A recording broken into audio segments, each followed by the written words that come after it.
Coming up next on RaceSpotTV, the 3 hours of Canada here for the DGFX Endurance Series on RaceSpotTV.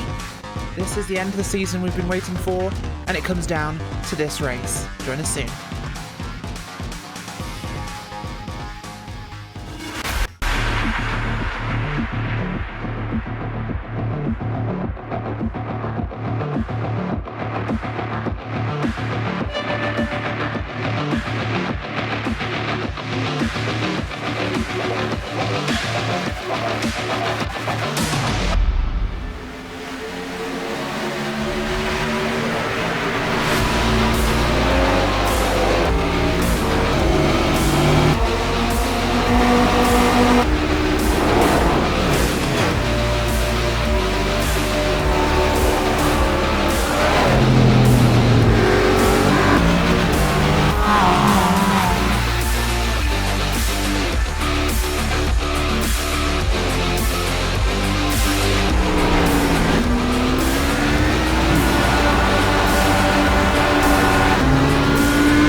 Welcome here to the DGFX Endurance Series here on RaceSpotTV, of course powered by Sim Experience. Rachel Wyford and Alvin Nieves bringing you the action from the final round of the season.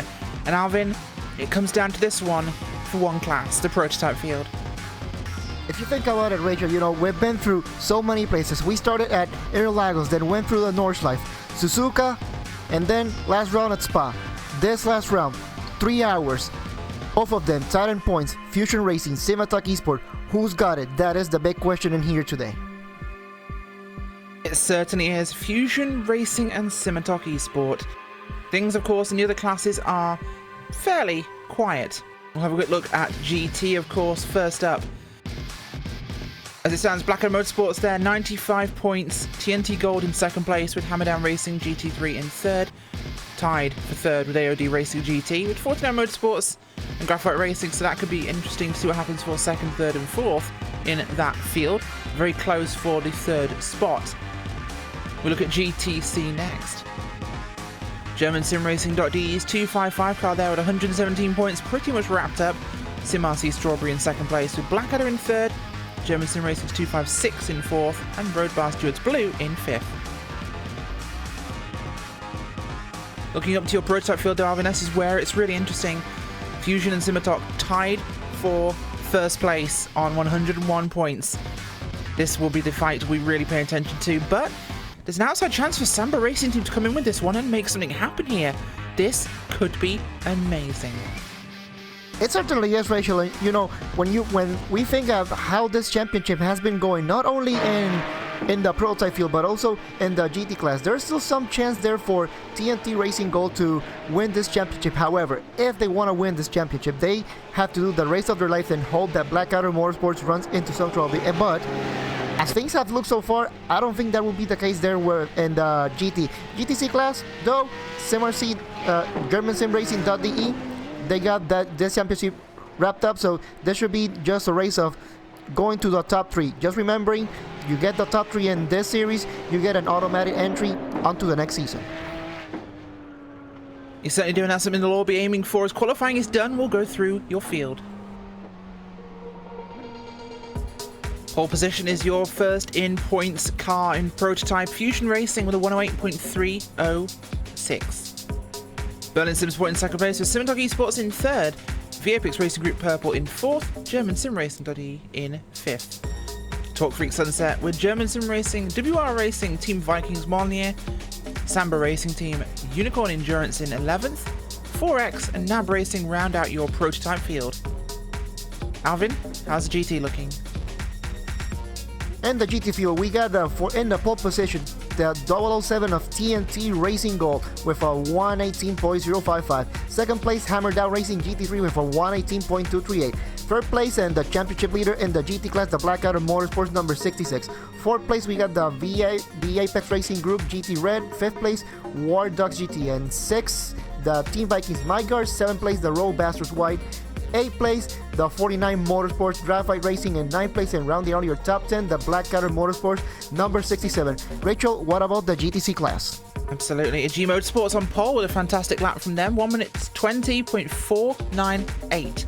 Simasi Strawberry, your second place runners in second place. Blackadder Motorsports 69 car, the points leaders in third. Fourth, Simasi Melon. With fifth place is Fusion Racing Black. Behind them, 6th place, Torque Freak Red Leon. 7th, Fitzy Motorsports DGFX, Work in Progress Racing in 8th. 9th, Berlin Simsport 87, Road Bar Stewards Blue. Your top 10 with Bad Cactus Racing Blue and Work in Progress Blue, bringing up your field. Small grid tonight, Alvin, 41 cars. The finale is going to be absolutely magical. We could see a points change in your second, for third place in GT. There's 3 cars battling for that. This battle potentially could happen for first place in your GTC field, but it's the fight in Prototype which is going to really interest us tonight, as the pace car will get started soon. Fusion and Scimitar, but it could be opened up to the third contender because it is that close.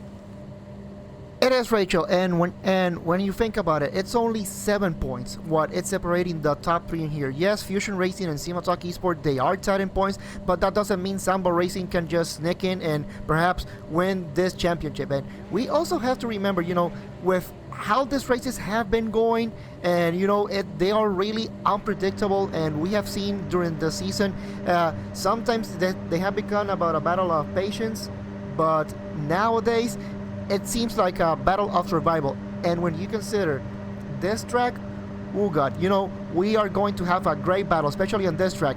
Multi-class racing, this is kind of like running at Bristol. It certainly is, and well, we're going to have a fantastic event tonight, folks. Please be ready, please be comfortable, have some drinks, some snacks, whatever you want for this one tonight, because we're going to have 3 hours of fantastic racing around this historic circuit from Canada. The field will pull away for its pace lap, and honestly, Alvin, this circuit is a fantastic home for motorsports. It's a great winding, twisting technical track with high-speed sections, but it's also narrow, and there is next to no gravel traps here. There's no concrete runoff. Well, there is in the current version, but this version there is not. This place is tough for multi-class racing. It is, Rachel, and when you think about it, this track is really fast. They really have fast flowing turns right up to the point where you get to Moss Corner. I think this is the slower point on the track, and a really tricky double apex corner that will set you for the Andretti straight. And you really have to be on your toes on this track, because like you just mentioned, there's really no runoff areas, and especially going into turn 2 Clayton Corner, if you make a mistake going in there, I'm pretty sure many of the teams here will get caught off guard going into turn number 2, and well, it kind of looks like that may be like the graveyard corner in this track. It's always the graveyard corner at Mosport, so we'll see as the field heads down now. After turn 3, heading down towards turn 4 and down to turn 5. Moss Corner, 5A and B here, which is a very tricky double apex right. It actually climbs uphill. It doesn't look like it, but it's a climb back uphill before dropping back down again. Quite the roller coaster of a corner. And your field will head through onto the Andretti straight here, the backstretch. Exit from 5B there, the tighter part of that corner. So vital for a great run uphill here towards turning the top of the 8, 9, 10, 11 section to end the lap. Well, Alvin, the racing about to get going. Who's your pick? Well, Rachel, I said that we have been talking about this since pretty much yesterday before we got into this race.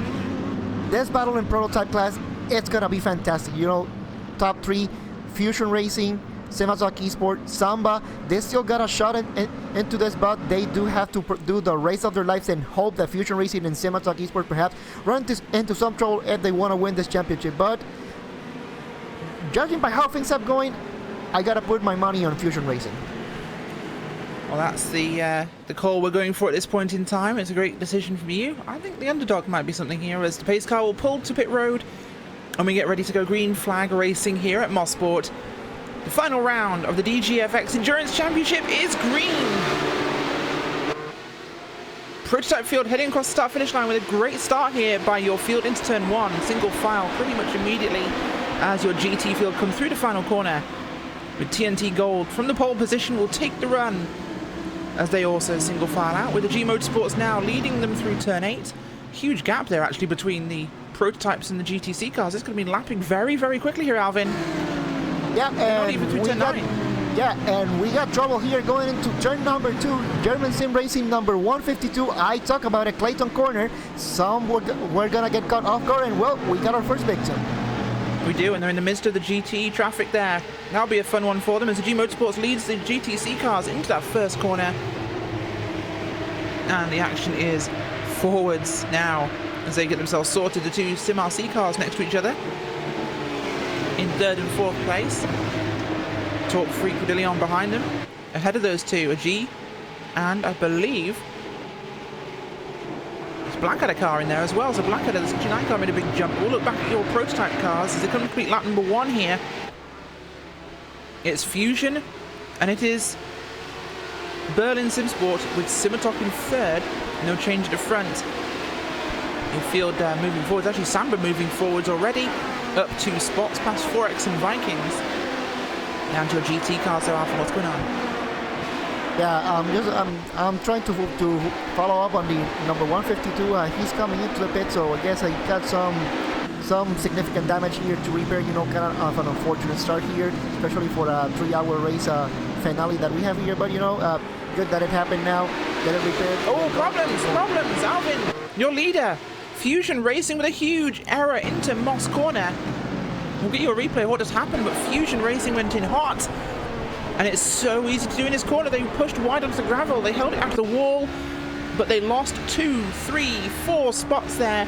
And this drops them right down the running order. Alvin, you know how easy it is to push wide in the carrying momentum into 5. The pressure of leading the points and the race got to Fusion Racing and Paul Searing. It certainly did, Rachel. You know, that corner going into Moss corner, I think that will be one of the most difficult places here on this track, apart from turn 2 Clayton corner. And right there, it's very easy to kind of misjudge where you start braking and also your turn in. And when you consider these HPDs, they can attempt to bottom out, especially there.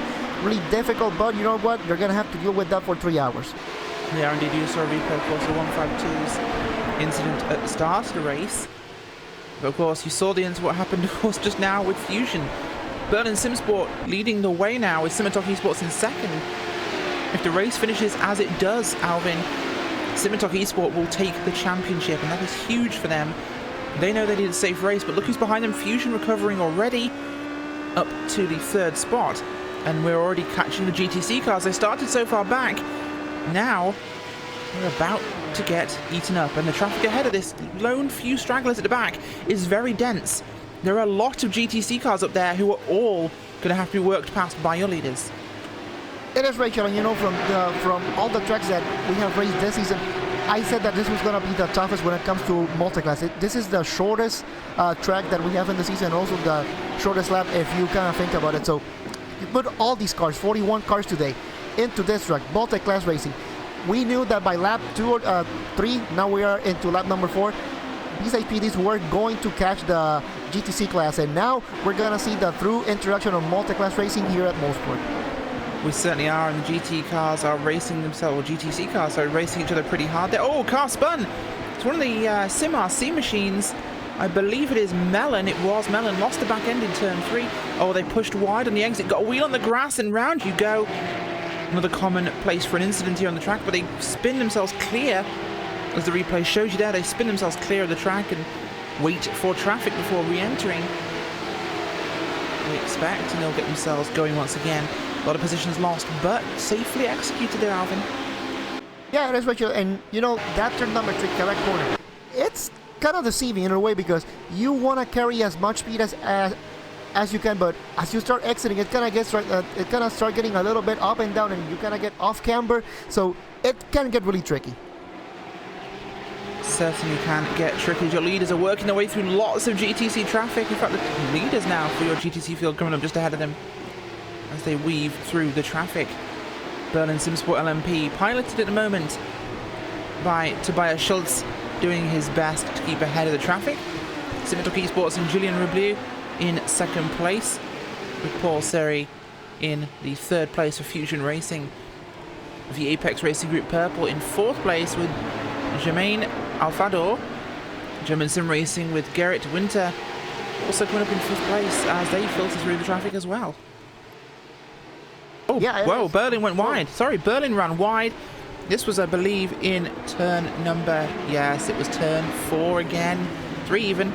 Yeah, they got on the grass, but they slowed it down. Didn't spin the car, but they lost the lead there to Simitok, and Fusion got through also. The hairy moment, especially in traffic there, Alvin. Yeah, it is, and you know, this is what we're going to expect all day here. This all started in lap 4, prototypes catching traffic, and you know, this is going to be a thing that's going to go all day. And speaking about traffic, I'm going to be following Samba Racing just for a bit, and you know, they have been using traffic to their advantage fantastically. They've been able so far to get into 6th place, and even it was great watching them how to use slow traffic to kind of pinch Torque Freak Racing Sunset to make sure that they can complete that pass going into Clayton Corner. And you know what? They've been doing a fantastic job, and this is the type of pace that they have to keep up if they want to win this championship here today. Certainly do. The action building up on track already at this point as things definitely getting to the exciting level. We knew Mosport would be pretty interesting stuff from the get-go, Alvin. This one has not disappointed. We'll look at our GT cars. Big gap for TNT Gold. 3 seconds to hammer down Racing back in third. In fact, from second, third, fourth, fifth down, it is very, very close there. TNT Gold with Hugo Pareto just pulling away by a mile right now over their competitors. They're already in turn 1 as the leaders just second, third, fourth cross the line. And that is, of course, Hammer Down Racing and Road Bar Stewards White, Black Adam Motorsport 66, V Apex Red. All of them nose to tail there. It certainly is, Rachel, and you know, this is for the GT class. I think perhaps you can say that the dominant car this season has been the 007. It's just that they have run through so much bad luck at certain points during some other races that perhaps the results are not there.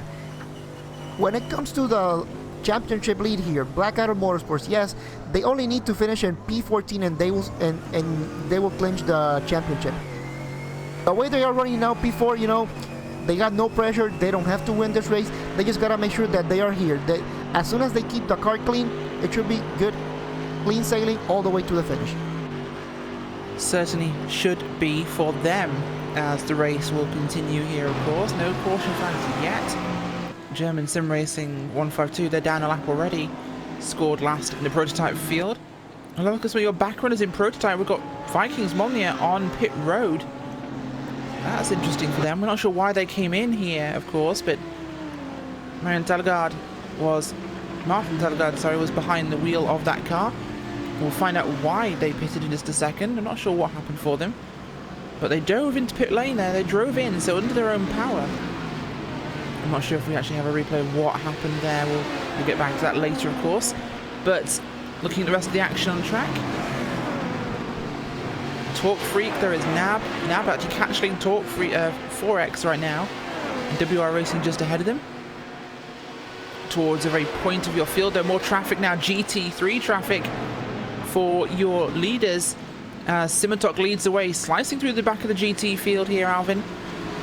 Doing a fairly reasonable job. It's all passing German Sim Racing and WR Racing there. Actually pulling the gap over the second place Fusion and third place Berlin Simsport. Traffic management certainly in favour for Julien Reblieu. It certainly is, Rachel.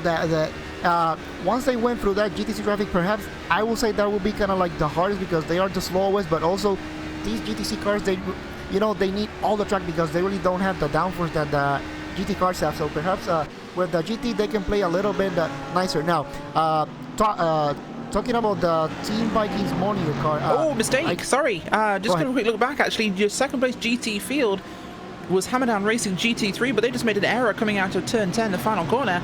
Ran wide on the curbs and through goes at least 2.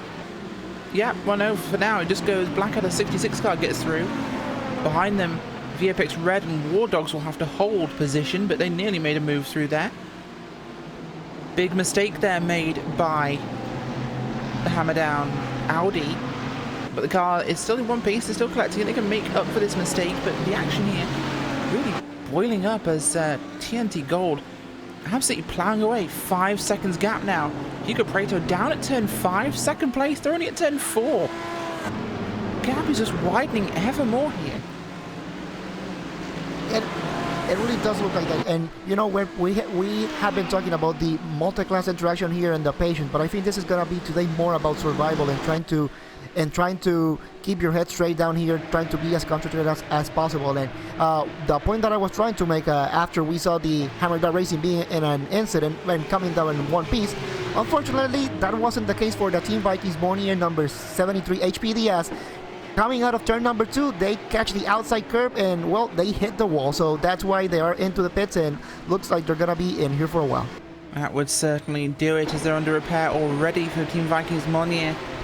A quick look at where they were in the actual points right now, because that will be an interesting one to really take a look at.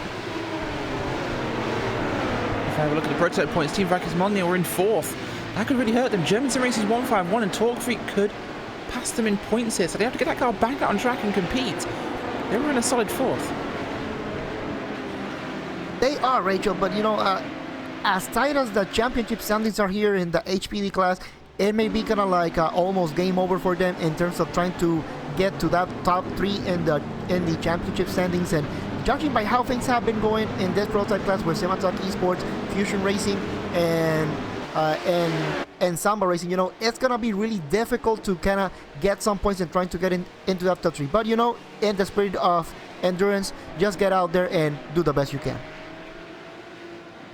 Certainly is as well. We'll have a quick look here towards the front. Sematok Esports still leading the way as we are 15 minutes into our first hour of this 3-hour endurance race.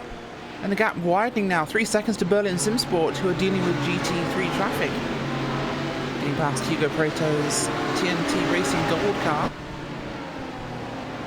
Certainly the early traffic and the early incidents that have been in favour of Sematok. They've managed the traffic a lot better than the others, Alvin, in this one, so it's really been to their advantage. But of course, GTC cars now blending into the middle again. The back of your GTC field will have to be dealt with. But the traffic, this is going to, once we get really kind of mixed up here, of course, this will make things very difficult because we'll have GTC cars. Oh, as a car goes off there from your GT field, going to try and work out who that one was for you there.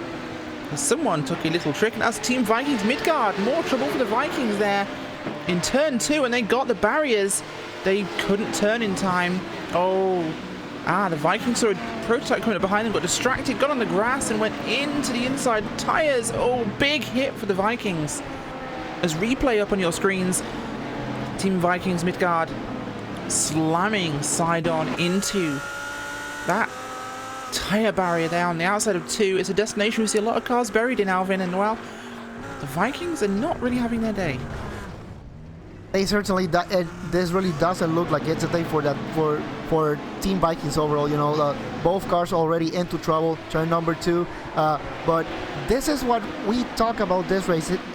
You know, when we've gone through the first 4 races, you know, we went through Interlagos, Nordschleife, Suzuka, and Spa, and we said that patience was gonna be the key part on those races. On this one, it's all about survival, because there's really no much room for error, except for the Nordschleife, of course. But on this track, given that it's so fast, the slightest mistake that you make, you really have no chance to ever recover and try to avoid hitting the wall. We saw SimRC.de spawn and not get to hit the wall, but I think that's more of the exception rather than the norm. So really have to be on your toes, especially when dealing with traffic. Certainly do, and I'm surprised really that we haven't seen any real incidents so far. We've had a couple of single car problems in this race, but never really any major crashes. This gap now 3.6 seconds for Sematok Esports to Berlin Simsport LMP. No major crashes, no cautions yet. Which, if any, all the tracks we've come to this season, Alvin, I think this is the one where I expected them the most. And I did as well, Rachel. So it's actually a good thing that we have been almost 15 minutes into this racing, and you know what? No yellow flags. It seems like traffic interaction so far has been going really good, but I can assure you, Rachel, once we get into that 1 hour to go, and especially in the prototype class, if Fusion Racing, Samba, and Simatalk Esports are really close to each other, I'm pretty sure we will see very close racing and may see some aggressive moves here and there in order to kind of win this championship.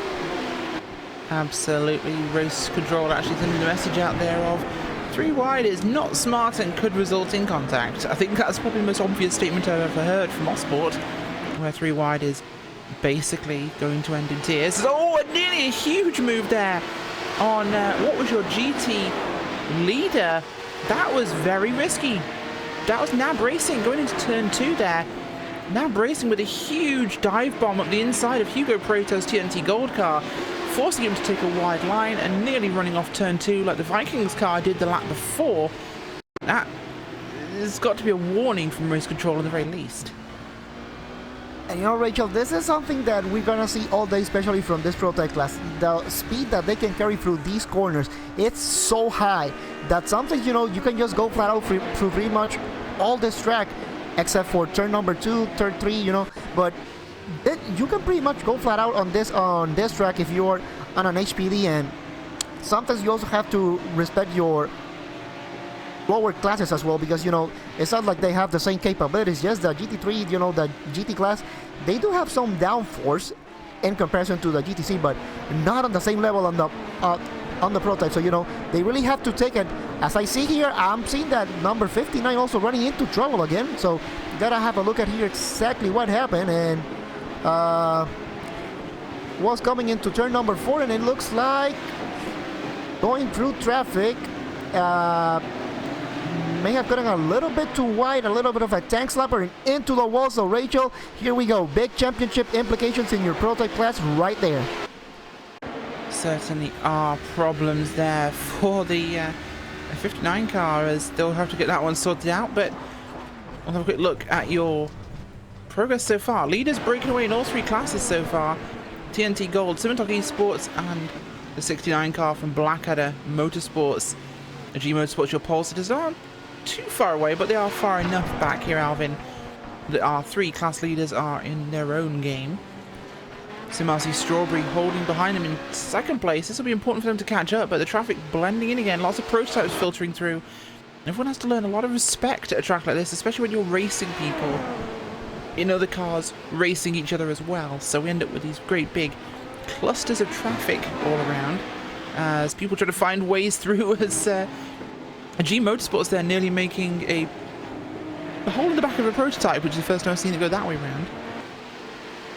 Yeah, it is, and you know, as a result of that incident, the result of number 59 getting in, well, fortunately into the pit. So I think this may be the end of the championship for the number 59 in here. But you know, going back to all your class leaders, you know, on a track like this is what you want. You know, you want to have a nice lead, a nice cushion right in between you and 2nd place. That way you can do your own race, manage traffic your own way, don't have to put pressure on yourself, you know, like, okay, I gotta get as soon as possible here, I gotta overtake these cars because the car behind me it's catching up. So, you know, the fact that they got these big gaps in here, it's really helping them to kind of manage their own race and perhaps be a little bit more patient going through traffic as well. Yeah, certainly is going to be that way around, we think, and we'll see if they can actually get this one sorted and try and get themselves some patience, which is always a useful measure for endurance racing. Alvin, of course, this series is powered by Sim Experience. That's Sim Experience without the E.com, of course. And, well, what do they supply? They have the AccuForce steering system with unparalleled realism and the most advanced tuning features on the market. The AccuForce Pro steering system is the only complete plug-and-play direct drive force feedback wheel for sim racers. Check them out at simexperience.com. That's simexperience.com. As we look at the GT lead right now, Hugo Preto there. I'm sure he'd love to have an AccuForce wheel right now as he's being caught by road bar Stewart's White, who in the traffic has managed to gain some time. and he'll be coming forwards as quickly as he can. Mercedes catching the Audi. Mercedes has the long legs on the big straights here, of course. Alvin should be able to catch him up soon. It's certainly good, and you know, I think from all the tracks that we have gone throughout this season, I think this is the track that it really does really highlight the strengths and weaknesses of every single car in the GT class. You know, you got the BMW. That I think the BMW, this track will benefit them the most, given how the fast sweeping corners that we have throughout this track. Yes, the Andretti straight will not benefit them, but apart from that, the whole track should really be a godsend for them. Audi pretty much balanced all over the place, so for them it's really no problem. And then you have the Mercedes. Perhaps you have to be a little bit more patient going into the fast corners, but man, I gotta tell you, once they get into that Andretti straight, you really gotta watch out. You certainly do have to watch out, of course. It's very easy to push wide and find yourself in some trouble. So always want to keep an eye on. You do not want to get yourself overextended at a circuit like Mossport, of course. As, oh, nearly contact there, heading into Moss Corner. That was the TNT Gold car, and the road past Stewart's White as they've got past a GTC car. And there was very nearly contact with that Mercedes, sniffing the hindquarters of the Audi R8 of Hugo Prieto. A big long snout on the Mercedes was searching Hugo. Not Hugo, you're Alvin. Hugo's in the booth and that car. Different Hugo though. Yeah, different Hugos, absolutely. You know, a fantastic job that Hugo Luis always does behind the cameras. But you know, we've been talking about the leads and on every single class, but the job that Jean-Philippe Ward has been able to do in these couple of laps, and being able to catch up the 007, this really does highlight, you know, how you can use traffic to your favor, and perhaps, you know, trying to model your race just a little bit based on what on the things that are going on the track. And as pretty much we are 22 minutes into this race, Rachel, I think we're kind of halfway there. We gotta start talking about that strategy for the first pit stop. It certainly is, of course. If you can make it over the hour mark at a track like this, you are in a good position. With this being quite a stop-start track in terms of corners, though we do have a long backstretch, there could be a chance some cars might make it to the hour. If they do, it's 2 stops. If not, you're looking at 3.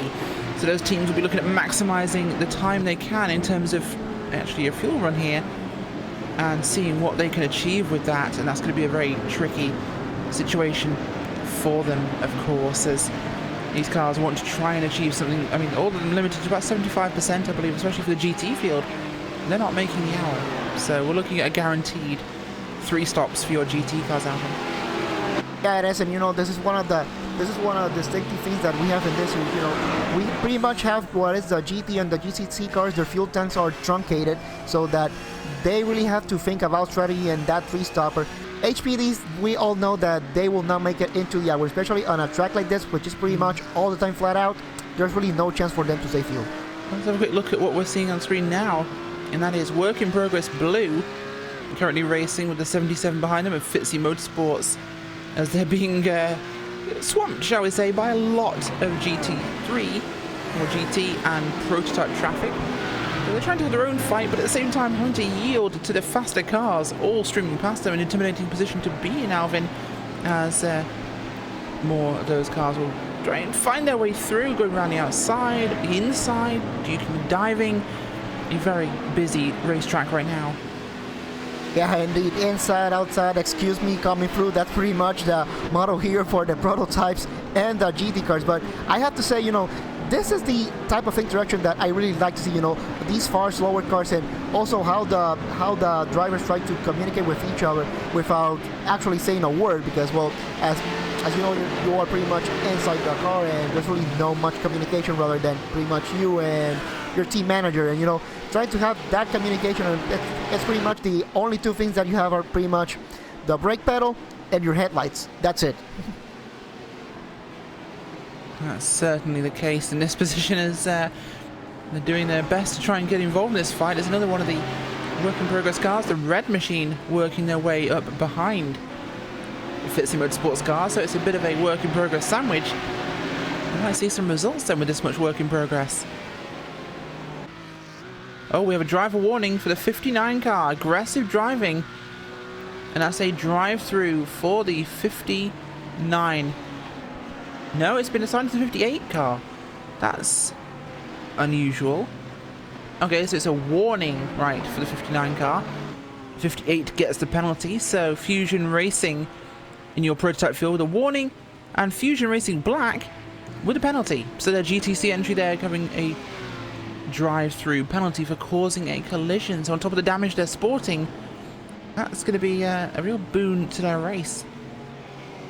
Yeah, it is, and you know, on a race like this, you know, the last thing you want is to get involved in any type of incidents when you consider that this track is so short that the slightest thing that you get into, you come into the pits and pretty much it's guaranteed that you will be one lap down. Certainly is a guarantee at this stage, and not one you would like to have to carry. As look at the GT lead, TNT Gold and Road Bar Stewards White duking it out once again. Hugo Pareto's once lengthy gap has been eaten away completely here as we head through this stint. 30 minutes in. 1/6 race distance completed. As more traffic will get past, that's Samba Racing getting through. Stuck behind the Rodillion Torque Freak Racing entry as he tries to find a way, just can't find an opening. And everybody bunching up here behind that Samba, the Torque Freak car there, Alvin, creating quite the colourful traffic jam. Yeah, it is, especially in coming here into Moscow. And I'm pretty sure that from that GTC, the 2 HPDs and the 2 GT cars here, this is starting to get really tight in here. But you know, you got the 007 and the number 992 really fighting for the lead in here. I know that the faster cars really want to go by them, but you know, they also have to respect that these two, they fighting for this GT lead, and they really don't want to lift any single inch to the other. Oh, we got contact. a little bit of contact there, and the Roadmasters go into the lead, and more contact there, and the VAPEX Racing goes into the wall as well.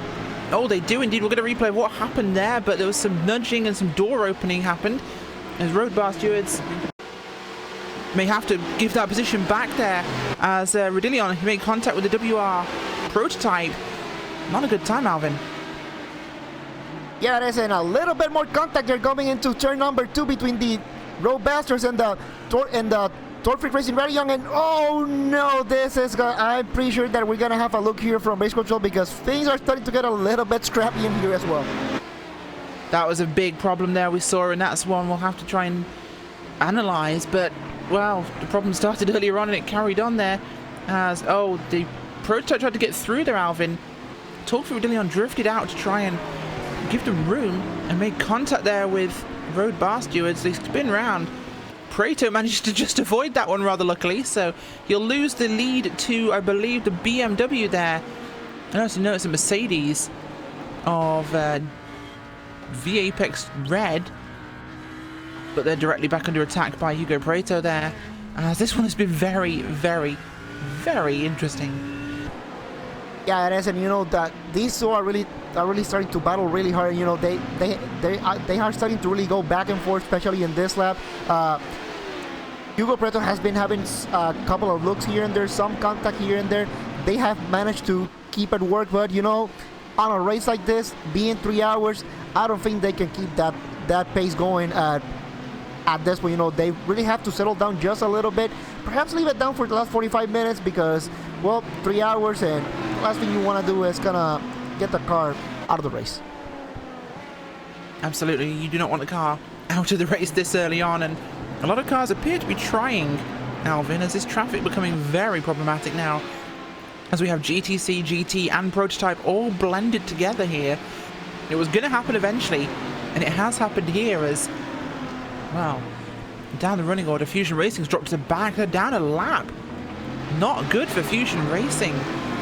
And they are now completely looking like this could be a championship throwing away moment for them, as they're trying to get through heavy traffic here. Looking a little bit further forwards. GT Field having some fun. Things fairly patient, but the front there, Road Bar Stewards White, TNT Gold, and VAPEX Red, they've pulled a huge gap. It is, Rachel, and this battle here in GT really starting to, you know, there's a little bit of a gap here and there, so you know, this is starting to get really interesting here in the GT class, as we got a Hugo Preto in the number 007 TNT Racing Gold trying to give chase to Jean-Philippe White in the Roadmasters White number 992 coming here into Clayton corner. It kind of looks like they're really not gonna have any issues with traffic anymore. It kind of looks like a clean racetrack for both of them as they keep going through here, going into turn number 3 Quebec corner, getting a little bit of acceleration here. Turn number 4, let's see if they lift. No, it kind of seems like they can take it a little bit of all full throttle. The really heavy corner here, heavy braking here coming into Moss corner. Really have to be careful how you get that turn in because it's really easy to lose it as you go up here into the Andres straight. This is the part that the Mercedes AMG is really gonna shine at. This is the longest part of this track, the longest straight. I think this is the part that the Mercedes really has the advantage over the Audi, but Audi not really that far behind from the number 992. Let's see what they can do coming into this last section of the track, the S's. They're really fast flowing, but as you get through each S, it's get a little bit slower. You get here into turn number 9 a little bit slower, and then the final turn number 10, lot slower than the other two going into White's corner. Coming back into the start-finish straight, starting another lap into turn number 1, a really fun turn here. You can really kind of get the car settled down. You can go for it, but you gotta be careful if you kind of run wide just a little bit. Certainly is, Alvin. Of course, a beautifully flowing racetrack here at Mosport, or Mosport, I should say, as it's Canadian Time Motorsports Park, so it's Mosport, really. I need to remember that pronunciation. Canadians get very angry at me when I make that mistake, as this track has a beautiful flow to it. It hosted the Canadian Grand Prix, of course, once in the 1960s, Alvin. This track really has this dynamic flow. It's a roller coaster to ride for these drivers. It is absolutely a fun track, like just mentioned, Rachel. You know, it really flows very well throughout the whole track. No questions asked. Yeah, the flow is a little bit broken down once you come into Moscow, but I think that's part of the character that this track has. You know, like you can just go in there flowing, but you know there's going to be a point that, well, you're gonna have to do something uncharacteristic of this track. But apart from that, really fun track, just like you just mentioned. Certainly is. Turn 5, if you will, it's the zenith of an arc as the swing will kind of rise up and you pause for a moment before dropping back down again. So Moss, it's a bit of a breather, even if it is a tricky one. As we look at the 77 cars, Fitzy Motorsports, of course, with the work in progress Blue Machine, who's managed to break the gap ahead. In fact, Fitzy Motorsports with problems. We'll have a quick look back at what that was. And oh, Fitzy spun out going through 5B, and it was a helping hand from the WR Racing Mercedes, the GT class, tapping the back bumper of that Porsche, Alvin, spinning them around. Yep. Oh, some light contact with the wall. They're into the pits. Yep, and give the assistance to the number 918. Kind of, you know, that part really is really tight if you really think about it. There's really not much downforce, and you're also trying, no matter if you're in the prototype GT or GTC class, you're trying to set up that 5B to try to get a best exit as possible, because once you come into the Andres straight, you really want to carry that speed. Do indeed, of course. Looking at new penalties coming in, drive-through penalties for the 158 car for causing a collision. There'll be a couple more penalties, I think, coming up very soon. But that's the Samba Racing Team prototype getting a penalty there. They'll have to come down pit road. And of course, time on pit road here, Alvin, is very important because this isn't a very long lap. Yeah, it is. It is not really a long lap, but fortunately, it's only a drive-through penalty. But still, the last thing you want is to lose any sort of time, no matter how fast, no matter how slow, no matter how big, no matter how small the track is. The last thing you want to do is get involved in any sort of penalty. And if we think about it, Samba Racing, we were just mentioning, they were one of the title contenders here in the prototype class. This is another huge blow for those championship hopes. Certainly is, of course. And Samba were looking at second place in the points with Fusion Racing's problems. And theoretically, if something happened to Simitok, Samba Racing could take the championship in this one. So they're still a contender here. And it's looking like they will have second secured regarding the fate of Fusion with them being scored a lap down. Although depending on what they can do with cautions flying, could be an advantage to them. No caution flags flown yet though. Alvin, we are nearly 40 minutes into this one, and I'm surprised.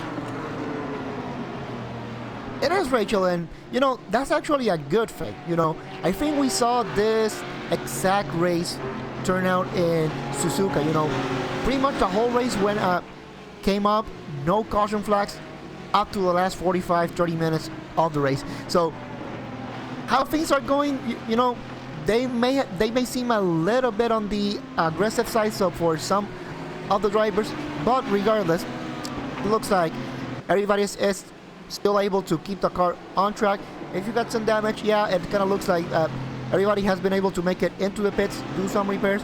But you know, sometimes these fast drivers, some aggressive, sometimes they think that this is a sprint format, and on a 3-hour race, I think we are kind of approaching borderline maybe sprint format, given how things are going here in iRacing with so many endurance races coming up. A 3-hour race may seem like a sprint race, but you know, you still gotta take it one by one. You certainly do have to take them one by one, and 3 hours is on the short side for an endurance event, of course, as most of the series has been 6 hours, including 8, I believe, but this is short for them. So for this series, it is a sprint race. Of course, this comes on the back of the Blancpain GT race today on iRacing, which was a 90-minute race. In fact, 1.5 hours, so half the distance of this. That's a sprint race, if you ever had one, as we are approaching now 40 minutes, so we're approaching in about 20 minutes time that first third. 48 and the 86 doing battle at the moment. Sorry, 49 and 66, if I could actually use my eyeballs properly occasionally. As that's Blackadder Motorsports 66 car. And 49 Motorsports. I should have known that from the whole 49 part. That would have been a great clue. Yari Yanis behind the wheel for 49 Motorsports. See if they can get a good result in this race. Of course, that BMW looking a little crunchy already. It's had a few contacts, I think, by the looks of things, Alvin, but they're managing to just about hold things together here. Yeah, it is, but you know, that car can really keep going. You know, as he runs a little bit wide, I think maybe he was trying to let that prototype go by, but that's the last thing you want to do, especially at that track. And you know, speaking of that corner, you remember that assistance that the number 918 gave to that GTC car? Well, he got a drive-through penalty for that.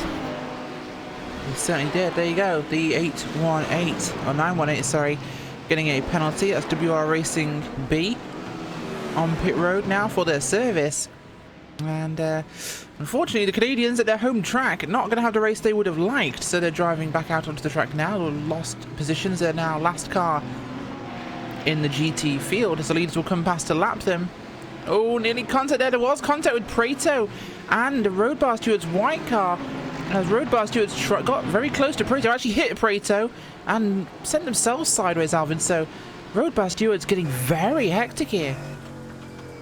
Yeah, and this is pretty much the GT battle that we have been seeing pretty much from the drop out of the race. These two have been really going at it. And really fortunate for the number 9 and 2. 3 wide there nearly for a second, as but it was 3 wide for a brief moment, as we had a G Motorsports, your class leaders in the GTC field, no big deal.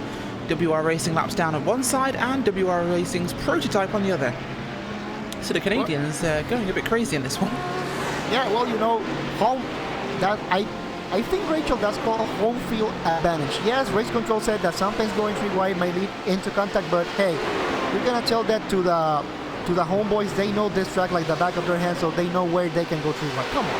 I don't think anybody's ever called a Canadian a homeboy before, but we can go with that.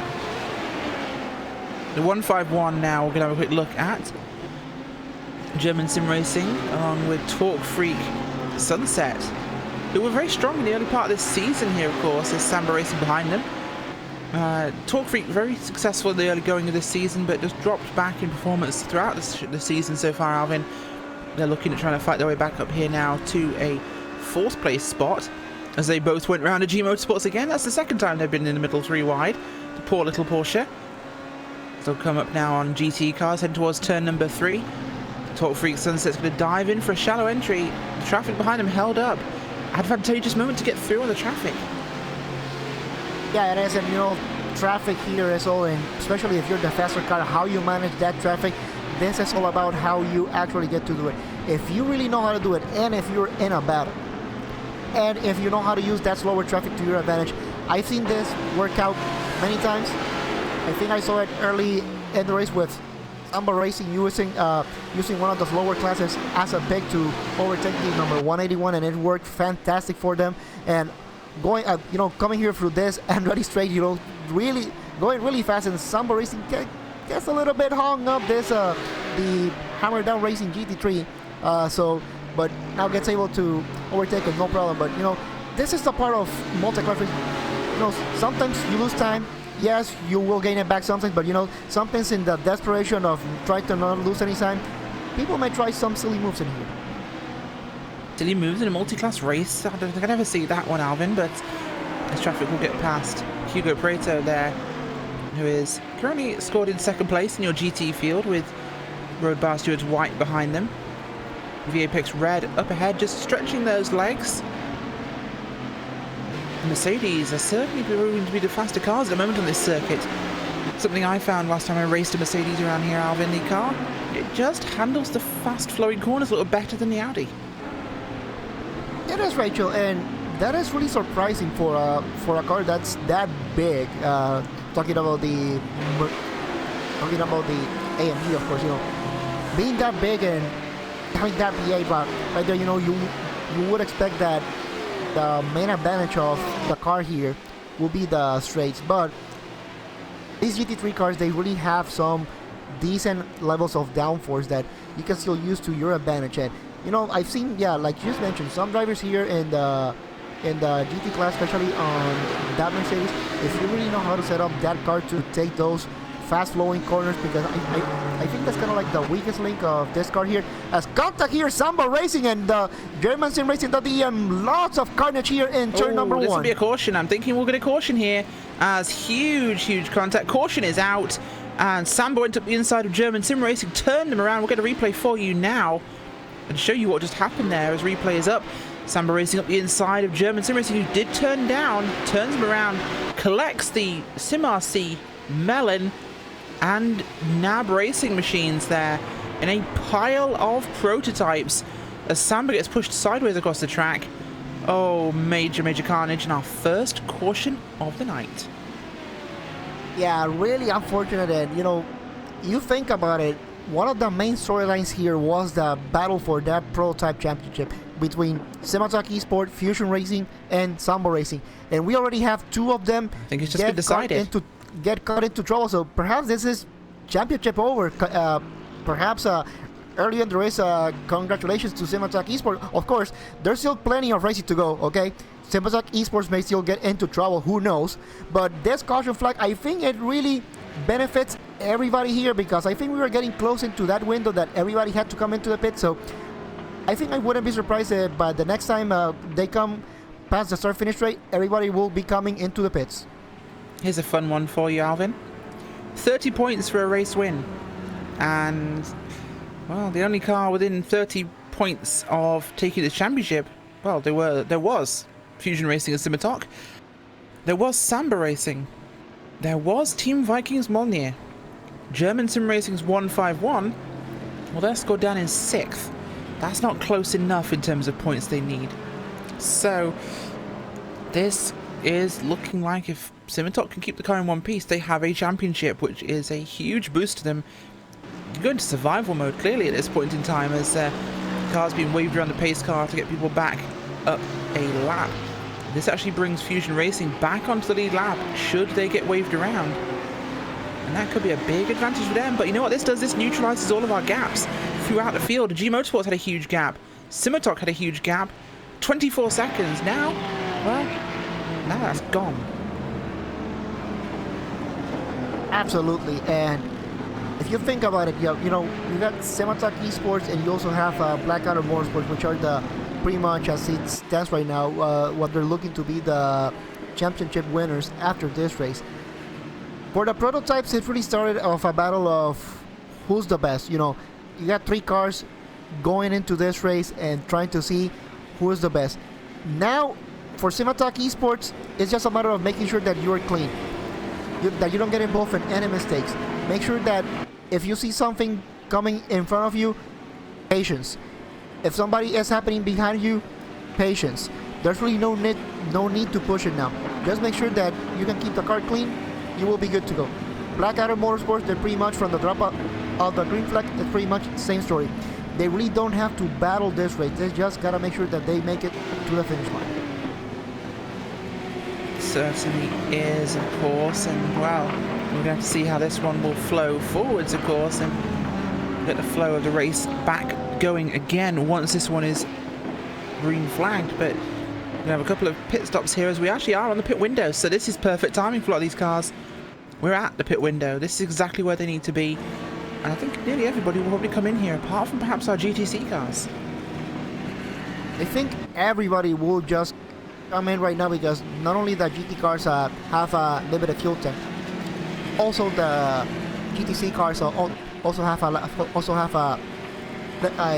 limited fuel tank as well. And well, I think we just have a little bit of an embarrassing moment and under caution. Number 77 Fitzy Motorsports going into Quebec into Clayton corner. Well, they just spun out under caution.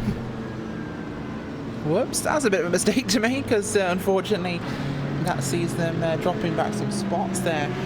You never want to spin out under caution. That's, yeah, as you mentioned, embarrassing, because it does happen now and again. People get a little cocky, a little extravagant, and mistakes will often be made, which these guys don't want to have to repeat, unfortunately. But it's just a product of how the racing sometimes can go. So Alvin, the dynamic of this one has shifted. The cars that are potentially still fighting for this one, Simasi Strawberry, they've been brought back to G Motorsports for take 2 here in an attempt to actually have a go at the GTC lead. Yeah, it is, and you know, with all the things that have been going so far in this race, I think our main topic was championship, but judging by how things have been going, let's just forget about championship. Now let's focus on what's happening on the race, because independent of what happens on all these championships, we got fantastic racing that have been going so far, all the way through this first full course yellow. I don't think there's gonna be that much strategy now coming in right now, because everybody should be coming into the pits as it stands right now. But I was talking about strategy, and we got some cars in the prototype field just decided to stay out. We certainly have, and that will make things particularly interesting for your field, as they're going to try and find a way around this one. Staying out, unusual, although a green flag pit stop can actually be more advantageous. You lose less spots in traffic, so we'll have to see how that one will flow. But cars from all 3 classes onto pit road. Pit road very busy right now. Is everyone in for service? Fuel and tyres most likely. Or do you, Alvin? Do you take tyres on every stop for the GT cars and GTC, or do you perhaps take them now and then not at the end? I think judging by how the race has been going, and I think I will take tires on every single stop, especially if we're talking under full course yellow. You take that risk of taking the 4 tire, because you're really not gonna lose that much time compared if we were doing this under green flag conditions. You put that car in, full tank of fuel, 4 fresh set of tires, and go. There you go. Under caution, 4 tyres going to be a likely decision here for all these cars that have come down pit road, so we'll have to see how they will get themselves sorted, of course, after they return back on track. Well, this has changed our dynamic. We didn't think we'd get a caution yet. We've just had one now, and it's going to be tricky to see exactly how this one does play. But in this sort of position, Alvin, we've now changed the strategy. What are we looking at now towards the end of the race? I think strategy-wise, this really hasn't changed anything, because the full course yellow just came at the time that I think the pit window was going to open for every class in here. So strategy-wise, this isn't really going to change much in comparison to if it came like maybe 30 minutes into the race. Perhaps that could have changed a little bit of the dynamic of some people coming into the pits and some not. Yes, some teams stayed on track and didn't come into the pits, but we also have to remember that some of the cars were also involved in early incidents in this race. So I think that's where we started to see a little bit of off-cycle strategy here coming, but I think this is more of a result of early incidents more than anything else. Very much so, and looking forward to seeing how that one will play out during this race, as we do seem to have that pause, a break even almost as we are now, approaching the 1 hour mark before we will head back to green flag conditions. A lot of cars have come down pit road for service, some have not, including your leaders who perhaps decided to go for a green stop, in fact. So far, our fastest lap of the race, Julian Reblew of Simatoc Esports, lap number 2, 1:10.154. Has not been beaten yet, so that's an impressive lap time from him. Yes, our leaders right now are going scored as having not stopped yet under this caution period, so that could be a telling one for us. We'll see how this one does play out, because we know they're going to have to come in very, very soon, Alvin.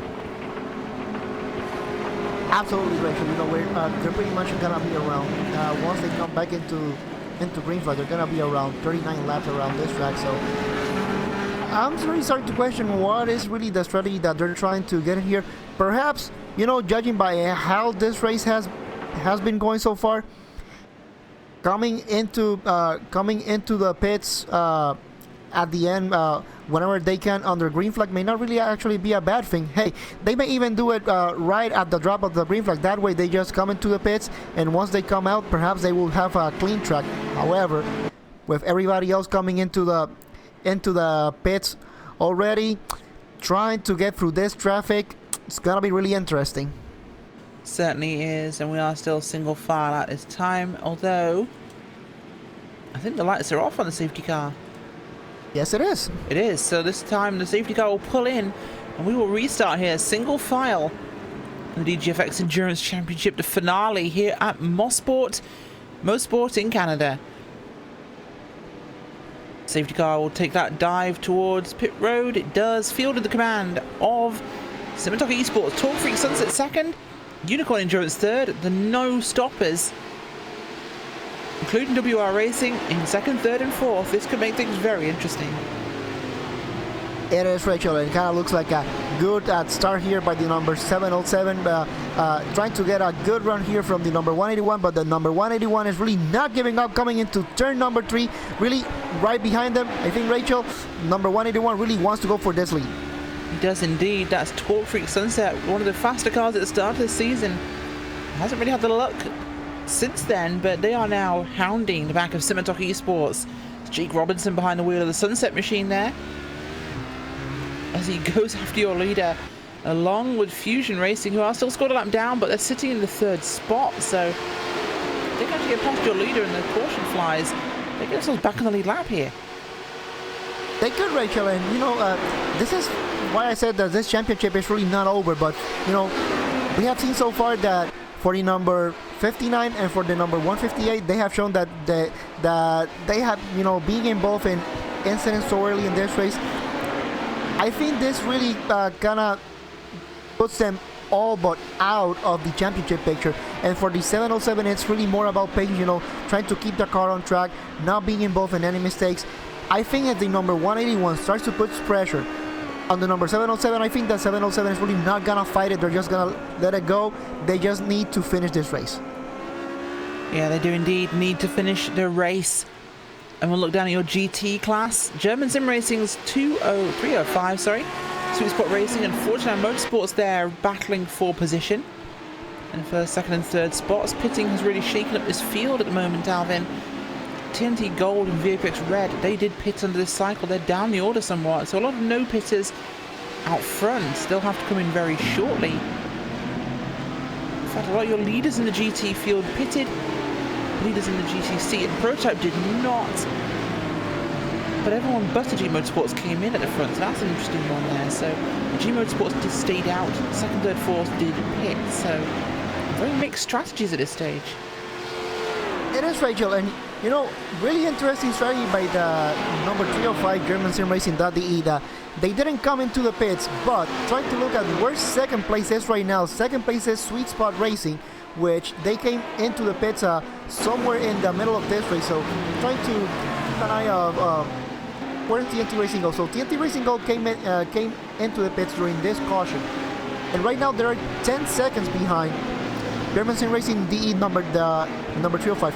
So really interesting strategy that is starting to develop here in this GT class. Very much so at the moment, as they'll try and cycle through now.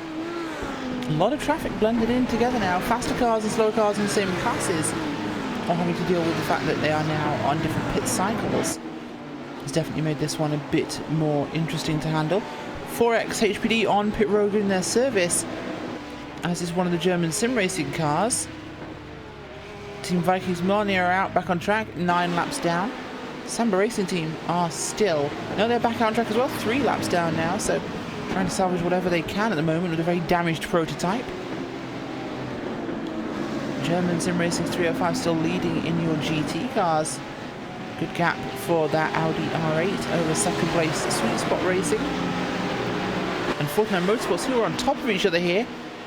49 Motorsports, Arianis there trying to go after the car of David Kroll, and they're looking at the inside. Will they get the move done? 49 Motorsports, BMW on BMW, and they get the pass done in turn 8, Alvin. Yeah, that was a great move there from 49 Motorsports. I am looking at trying to give it a good look at the live timing and see where they're standing in terms of strategy. They did come into the pits during this full course yellow, so they are on what I will say is the majority strategy right now.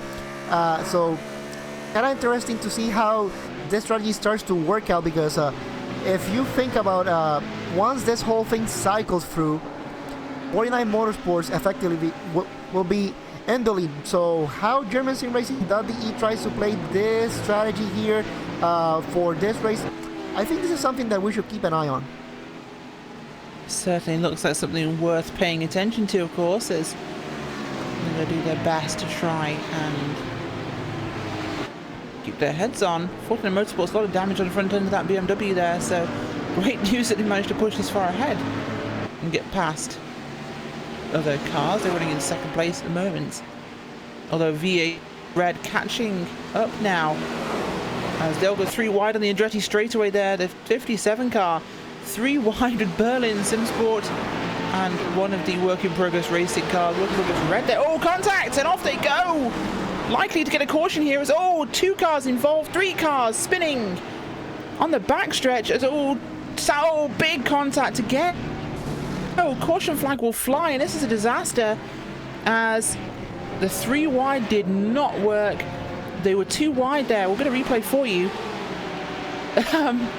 This is a turn up for the books. Replay showing you there. Of course, VFX were passing the work in progress car when the prototype of Berlin SimSport went on the outside, made it 3 wide, forced them to pull in a little bit, tagged that car, hit the wall, came back across, clipped Hugo Pareto's TNT racing machine. The Torque Freak Radillion entry in GTC came sliding in and spun out in kind of reaction to seeing the crash. They managed to stay clear, I think, largely. Although I'll tell you that in a second. I don't think they do actually. No, wow, as the big drama there was watching the car come flying in, trying to avoid. I'm not sure why he chose to go left, but I believe it's the 224 possibly in your GT field. Came flying in there and smashed into the side of him. Can you see that one, of course, Alvin? Yeah, it is. And you know, when we talk about championship winning moves, I gotta give props to the number 66. It was Overdrive Racing. They overdrove, and for some reason, even though they had sight of the car, pile drive the Apex Red car. Oh. Well, let's put it this way. When race control said, you gotta be careful going 3 wide because it may result into contact, well, I think race control were onto something, But going back into championship implications, you know, we're talking about what the number 66 and the number 707 need to do in this race so far. 66, I think this may be the winning move for the championship. They saw all this thing happen in front of them.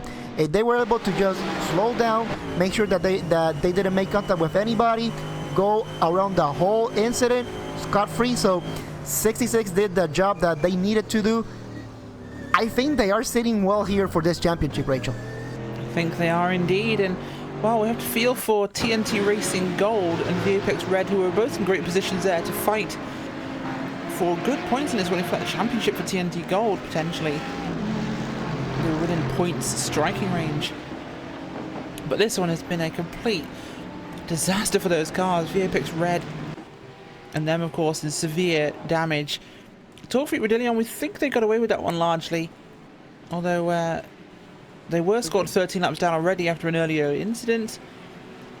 Oh, that was a huge, huge crash. Absolutely disastrous. So many cars. And this, folks, is why, of course, Race Control said, we don't recommend 3 wide. It leads to problems. Well, guess what, folks? Mistakes were made. 3 wide happened. Berlin Simsport panicking the VAPix red car into the work in progress. Porsche, they hit the wall, and carnage ensued on a track with very little runoff in that section, Alvin. It was bound to end in disaster. Yeah, it is, Rachel, but, you know, I think, you know, it's kind of interesting that we were talking that, you know, we were surprised that the race was able to go so good with no caution flags, and now in a span of just 10-15 minutes we got our second full course caution. However, this full course caution always, even though we may not like them sometimes, you know, because of the dynamic of how sim racing works, you know, there's really not much danger real life in terms of safety. But we cannot deny, Rachel, that these full course caution always bring some interesting strategies, and I think the best teams that are going to win really have to take these caution flags into consideration and really race smart. Yes, we don't want to see them, but you know, sometimes they are part of racing, and you have to find a way to use them to your advantage. You do indeed. Unfortunately, if you're in these incidents, well, unlucky. But if you weren't, yep, plenty of time to take advantage of that, and you've gained some free spots, you've gained strategy.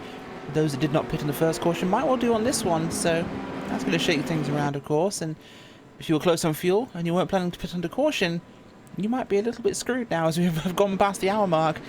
We are 1/3 complete and 2 cautions in a handful of laps apart.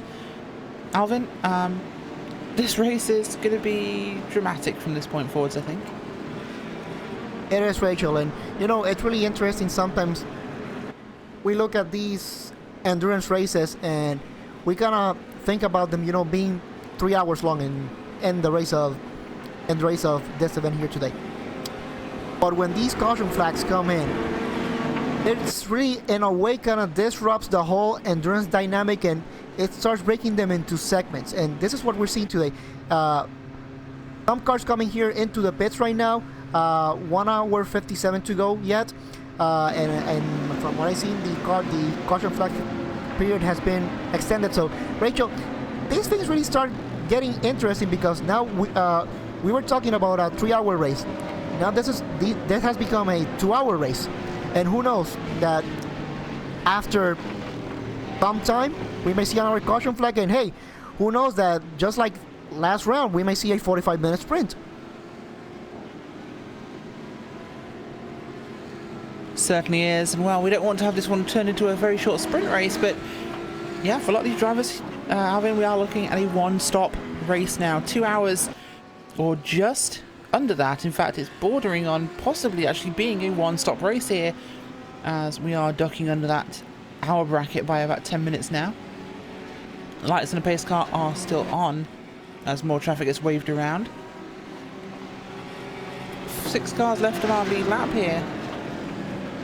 Oh, how do we decide this one? Because Fusion Racing are sat right behind Simitok, but they are a lap apart. If Simitok or Fusion can get themselves past, and there's a caution, this is ideal for them. Yeah, it is, Rachel, and absolutely these caution flags are really starting to throw this whole race upside down. And now is when we're starting to see some interesting strategies. Yes, Fusion Racing is still one lap down compared to Simatalk Esport. Summer Racing, I think we can just call them out for the rest of the race. So definitely this is Simatalk Esports Championship to lose. Now, going down through the GT field for Blackadder Motorsports, in order for them to win this championship, they just have to make sure that they finish 14th or better. And looking at the championship standing, at the race standings, the car that's in 14th place right now, that's TNT Racing Gold. So I think we can virtually say that the number 66 Blackadder Motorsports is your GT champion as of now. I think we certainly can. It's going to be interesting to see how this one does play forwards, Alvin, but the races for the championships are almost tied up in this position. Yes, it is. So it kind of looks like, from a championship perspective, these championships seems to be all but wrapped up. I think from GTN, well, we already came in and we already knew that the GTC, the German Sim Racing.de, they already had the championship wrapped up. So they are just racing here for, just for pride and just to show the GTC class who is the dominating team and pretty much that they have been this whole season. But for Simatalk Esport, yeah, they are in a very comfortable position in terms of the championship. Still an hour 50 some to go, but I think if they keep doing what they have been doing throughout this whole race, patience, making sure that any move that they do, they take it easy, they shouldn't have any problem once the checker flag comes in. Certainly not, and I'm more excited about what could happen if Fusion Racing can get back around this pace car and get us all waved onto the lead lap here, because this could be a critical point for the race. We might see the fight for the championship reignite. Right now they are separated by a lap, but Paul Siri is only separated by one car from being on the same lap. Another caution rejoins them together, and this is a whole different race. It could, Rachel, but we also have to remember the incident that the number 59 was involved.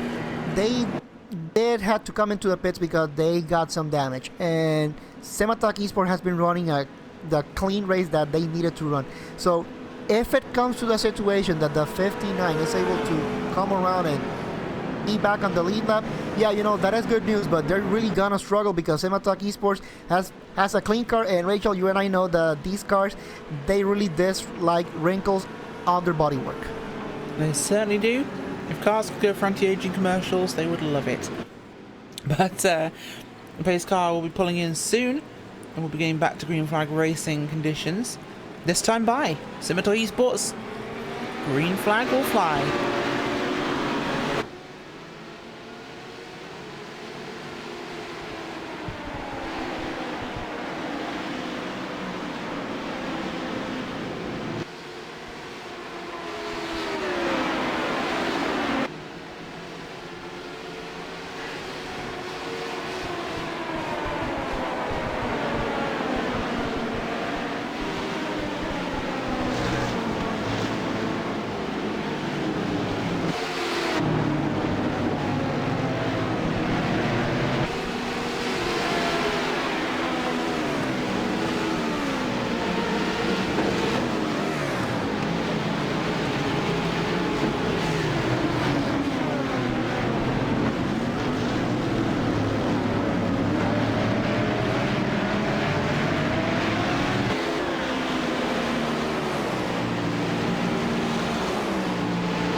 And that, ladies and gentlemen, is the music of race cars. RaceSpotTV fan immersion there for you. A lap on a restart from various cars in your field. Alvin, that sound just sends chills through your bones. Race cars and racing on track. Oh, it's what we live for. It certainly is, Rachel. And you know, you combine the sound of these race cars on a track like Canadian Motorsports here, Canadian Motorsports Park here in Allsport. You know, it's a fantastic sound seeing these cars going through all these hills, going up and down, turning on these S's, coming under hard braking, coming here into the Moss Corner. You know, this is a fantastic venue, and when these cars, multi-class racing, I think, Rachel, so far, I think this is one of my favorite races so far this season. Yeah, we're still only an hour, 10 minutes into the race, but you know, it's just the whole nature of this track, how it flows, the whole multi-class feel and everything. I think this is one of the best tracks to have these sort of multi-class racing. Certainly is, and multi-class racing is probably one of the best we get here in sim racing. Fantastic action on the tracks as a pro start field will try and come around now to try and get in position here to race for the position. Of course, through traffic, that could be a tricky one for them, but looks like Fusion Racing have dropped back. Alvin, you were correct about the wrinkles. They do slow you down. Fusion Racing just can't hold on to Scimitar. They are driving for a championship. Yeah, it is. And as it looks right now, it's more like Fusion Racing is more not only driving for championship, but they're driving more for survival and trying to stay in these top three. But as we were just mentioning, you know, that top three, I think it's pretty much all secure because everybody just behind Simatak Esport has been having trouble. So, you know, I think Fusion Racing has this second place on the back. It's just a lot of, you know, trying to not get into any more trouble. Certainly is, and we'll have to see whether they can stay out of trouble for now, as the cars will get through the field here and do what they can as GT cars here filtering past GTC machines. Alvin, Moss Corner very, very busy there. Looking at our leaders right now. We'll run to our top fives. In the moment, up in your lead is WR Racing, because Scimitar Esport pitted finally under green flag conditions. So yeah, green flag pit stop. Now, this is and the driver swap, actually, David Soranzo in. Yes, it is. And this is starting to become really interesting here with Scimitar Esport. Perhaps they think that with having this championship already in the back, perhaps they can try some weird strategy here and there, you know. They got nothing to lose really, so this is more of a, they were able to make it almost 12 minutes in the first stint. So, you know what? I think this is I think what they're doing is pretty much the right strategy. Just make sure that they keep the car clean and they're good to go. Certainly will be, of course, and keeping your car clean important, but Scimitar playing their strategy, they're sticking to their numbers, which I think is more important at this stage. They are following those numbers and now making sure they stick on strategy, which is a vital, vital move for them. And they're doing everything by the numbers. They're not changing the fact that their race has been given to them almost by the fact their competition is on a different lap or in a different position or has an accident. They're doing what they have to do, and this is what it will take. 49 Motorsports leading the way in your GT class ahead of Sweet Spot Racing. There's a few who have pitted now. That one should cycle through. And we look at the 67 at the moment. Alvin, what's going on? Yeah, you know, great battle here coming into the Andre Straight, the number 67, with Christopher Elms. Having just to battle just a little bit of GTC traffic here coming into turn number 8, which is the beginning of the exit, but it's able to overtake this GTC car, no problem. But the number 992 gets hung up here in traffic, and I think that's what the number 67 was looking for, to trying to extend that gap just a little bit. Let's see if the number 992 can take advantage, come here into turn number 1. And it looks like the answer will be yes. Certainly looks that way, as traffic dealing with itself at the moment, as GT cars definitely raced a lot harder today than any other class we've seen so far. Those big long-nosed Mercedes, Alvin, this is one of the things I was pointing out earlier. If anything, it's the engine at the front of the Mercedes that lets you push the car harder through long sweeping corners than the Audi, where you're balancing oversteer. The Mercedes, you're about minimizing understeer, which actually makes the car pretty quick in these big fast corners. The slower corners, oversteer, very useful. Big corners, it can just be a little bit too knife-edged, and the Mercedes lets you really haul coal and get everything moving.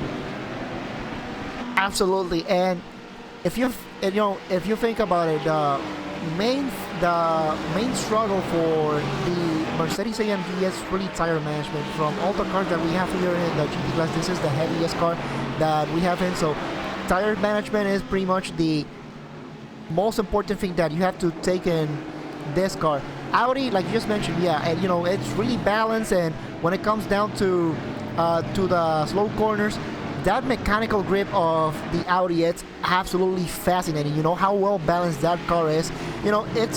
It's a car that really doesn't shine on anything. It may not be the fastest on slower corners, may not be the fastest on fast corners. It's not even the fastest going down the straightaway, but it's so well balanced that when you put all those things together, it's a fantastic car to drive. Certainly is absolutely fantastic, and what a great handling machine on the racetrack. These Porsches, though, it's been the first time we've seen the Porsche 911 in a multi-class series, of course, and probably was the first broadcasted multi-class Porsche event.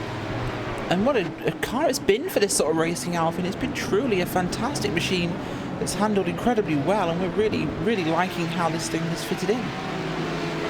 Yeah, it is, Rachel, and this is one of the fascinating things that we have here when it comes down to multi-class racing, especially on the GT class here, as we got the battle here between the number 22 and the number 992. Number 22 was able to get ahead of the number 992 going here to the race rate, but let's say if the number 992, he didn't try to take any advantage here. He's trying to stay here as we got the Fusion number 59 coming here and splitting this battle for in the GT class. It certainly is, and while the GT class is doing its thing, well, we look down at we look actually here at Hammerdown Racing GT3 side by side with Blackadder 67. And look, a prototype going through wide and body contact there between Blackadder and Hammerdown, as Hammer tried to actually flatten some of those body panels, as they'll get round the outside and make the move stick. Great move there by the Audi of Hammerdown Racing. Yeah, so I said, Hammerdown Racing definitely taking any advantage that they can, and Hammerdown Racing has been, they have a good race so far. And in terms of the championship, yes, it may not show that championship-wise may not represent where they were supposed to be, but they have been doing the job that they need to do to make sure that they're still here, that they can still battle for a top 3 position at the end of this championship. And Hammerdown Racing so far doing what they need to do. Certainly is, as we look at the 8 and the 66 car at the moment, as things could be getting heated up there. S17 Motorsports and Blackadder's 66 car, Mercedes on Mercedes right now. AMG Power versus AMG Power down through turn number 2. Here comes Simotok behind them. I'm going to try and filter through here. Simotok currently scored down in the 6th place overall, but the latest to pit on fuel. And this Mercedes battle we're looking at, of course, for the 3rd spot at the moment. BMW's ahead of them. Pit cycle has definitely changed the complexion of this race, as running wide goes the car of SMT, allows Blackadder to get alongside. Blackadder gets the best run through the corner and will make that position very easily. All they had to wait for, Alvin, was a mistake. Absolutely, Rachel. The 66 pretty much making sure this is what they need to do. They don't necessarily have to be involved in any battle, but if they see an advantage and they can go for it, they will just go for it. Now, you were just talking about the 49 Motorsports being in front. They were involved in a really interesting strategy during the first full course yellow. They came out in 2nd place, just behind the number 305. So effectively, by how things were going, they were able to cycle themselves into the lead. And with the number and with the 007 now out of the race, I think the number 49 Motorsports are looking for a good result here today. Certainly are, as up front WR Racing logging laps in the lead. Berlin SimSport LMP in 2nd place. German Sim Racing's 151. Talk Freak Sunset and Unicorn Endurance your top 5 down in the GT class. What we're seeing here is 49 Motorsports and Sweet Spot Racing 1-2, with Blackadder Motorsports having gotten past SMT and Graphite Racing in 5th place. In fact, the first Audi there, Graphite Racing, so that's an unusual turn of events to see an Audi that far down the running order. Of course, a lot of the cars here off sequence with the caution stops. We'll have a quick look down at your GT field, GTC even. Work in progress red, 23 leading the way from Fusion Racing Black, who are not too far behind, with SimRC Strawberry in 3rd place. 4th place are G Motorsports and Berlin Simsport in the 5th place. So this one is closer in GTC than any other field at the moment, Alvin. It certainly is, Rachel, and you know, there's we were talking about how these caution flags, you know, can really change the strategy and the whole dynamic of this race, and this is pretty much what we are seeing, how these full course cautions really kind of disrupt the whole flow of what was supposed to be a 3-hour race, and now it kind of split it into different segments of this race. So pretty much when we restarted the race, we had a pretty much an hour 50-minute race in our hands, so we can essentially say that it's a 2-hour race. So, you know, these caution flags really throw some interesting dynamics coming into this race, especially cars that come into the pits and, you know, you go to the end of the line, and if you're the faster car, once the green flag drops, it's really amazing how you can manage that traffic and try to minimize any time lost. Oh, we have a crash on the racetrack. Oh, you can see one of the Audis there was off. And I think that is a Viking car. 230 with issues on the racing surface. And that's Team Vikings Midgard. We'll have a quick look at a replay for you now on the screen.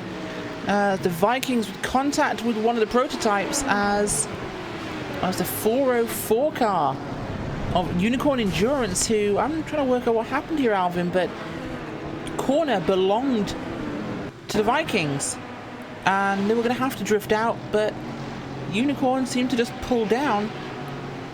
They got away with it somewhat, but the Vikings unfortunately plowed into. There'll be no pillaging for them. They're heading back to the pits.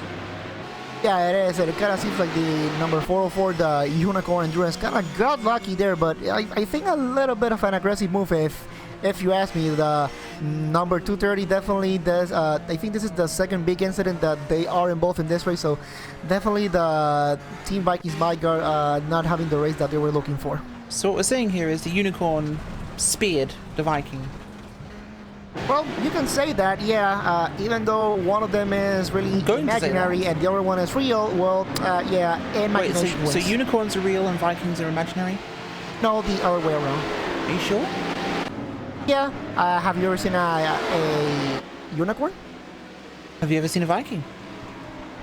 I've heard about Vikings in history books. We'll carry on from this point as we try and play counterpoint here in the RaceSpotTV booth, and we're getting yelled at by Hugo as we'll look at Berlin Simsport for P2 as they're getting past some lap traffic. But look, behind them, here comes German Sim Racing's 151 machine ready to get involved in the fight, and they've got a big draft here. 151 could go look for the outside because it's what Berlin Simsport will give them. It's German team on German team here, and traffic could be a factor as they get past a Blackadder 66 car there through turn 9 up towards turn 10. A very quick switch back. You have to compromise the exit of 9 to get into 10.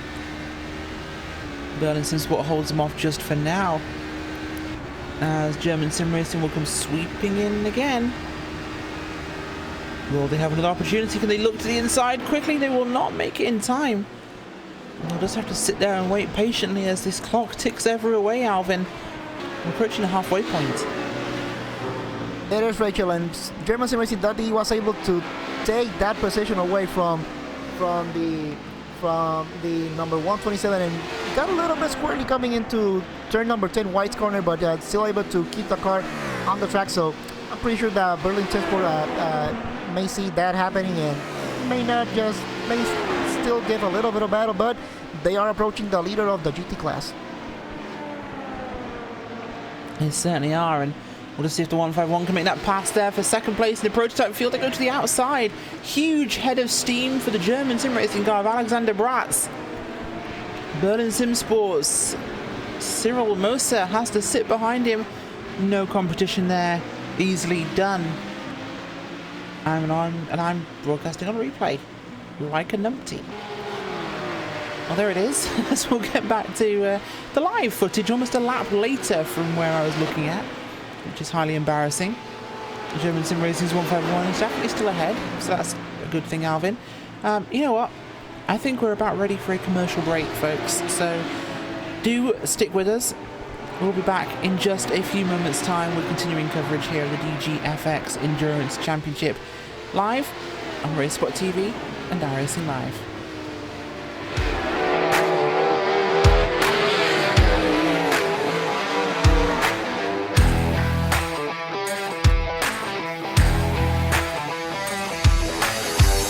I actually, really enjoy dirt racing. Feels good to get in the car, and we have, great cars and engines and things at KKR. So it's nice to drive a fast sprint car.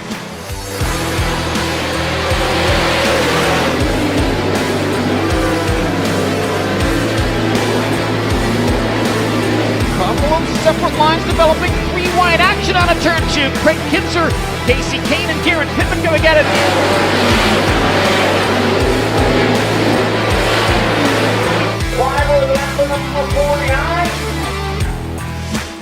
I think the differences between, NASCAR and the sprint races on dirt is just a much different mindset. The way you drive your cars, the setup, the feel you're looking for. I think one of the hardest things to tell as a fan is when you're watching a race, whether it's a NASCAR race, a dirt race, is just what's really going on in the car. With iRacing, you can get the way that the track's changing, which they've done a great job in how the track changes throughout the night or throughout the race.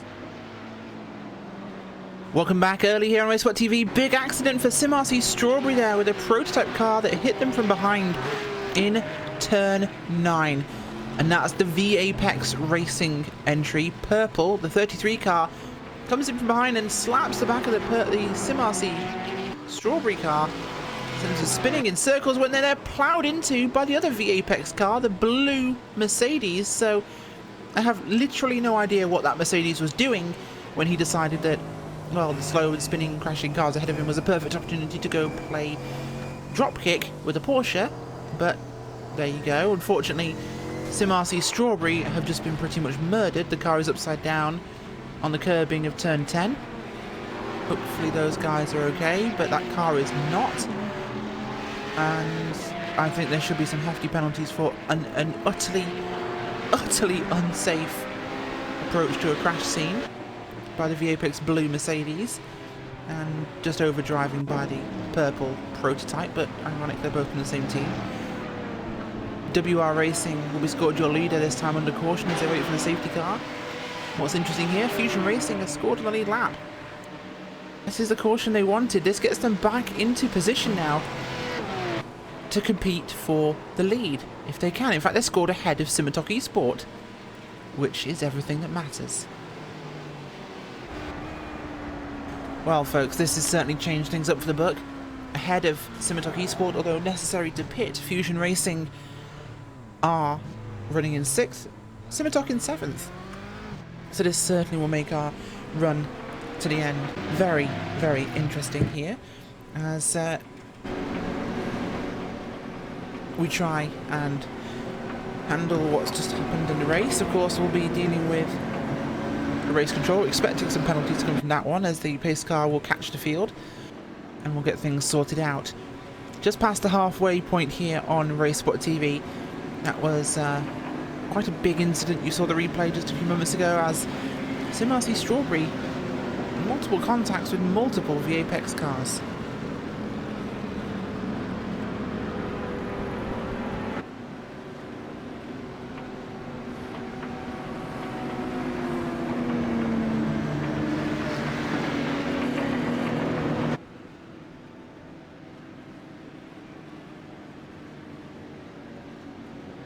Well, folks, we'll be back in just a few minutes' time as we'll return to our scheduled commercial break, and we'll be back before the green flag. Stay with us.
There are 3 different paths if you want to call yourself a world champion of sim racing. NASCAR, open wheels, or endurance racing. But no matter which one you take, you can guarantee that the journey will always be tough, which few will ever complete.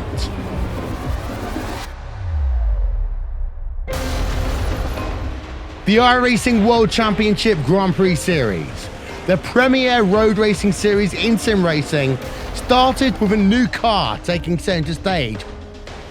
Then, it was Martin Kroenke resisting any challenge thrown at him to break the 5-year stranglehold of Gregor Hutu as being world champion.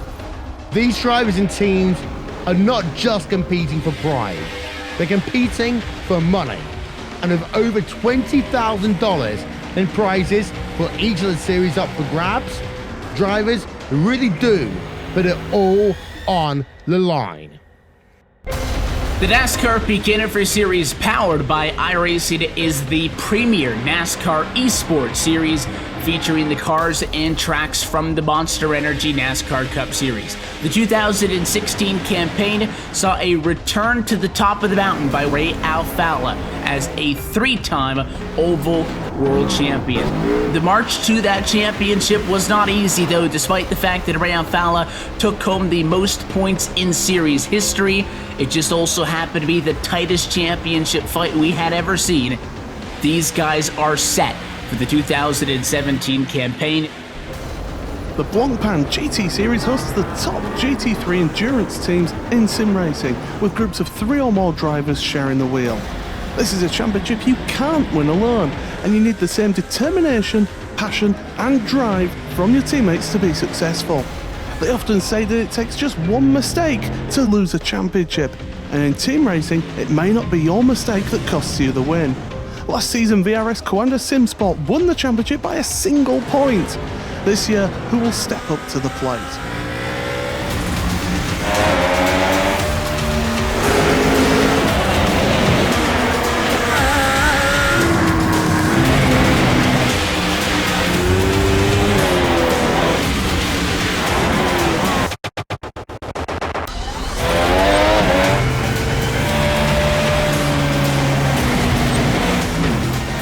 These are the iRacing eSport World Championships, the pinnacle of sim racing competition. Catch it all season long with live coverage on iRacing.com/live.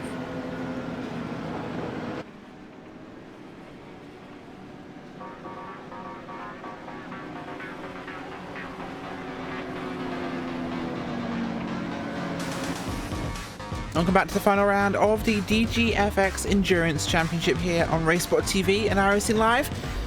Sponsored by Sim Experience. That's without the E there. SimExperience.com.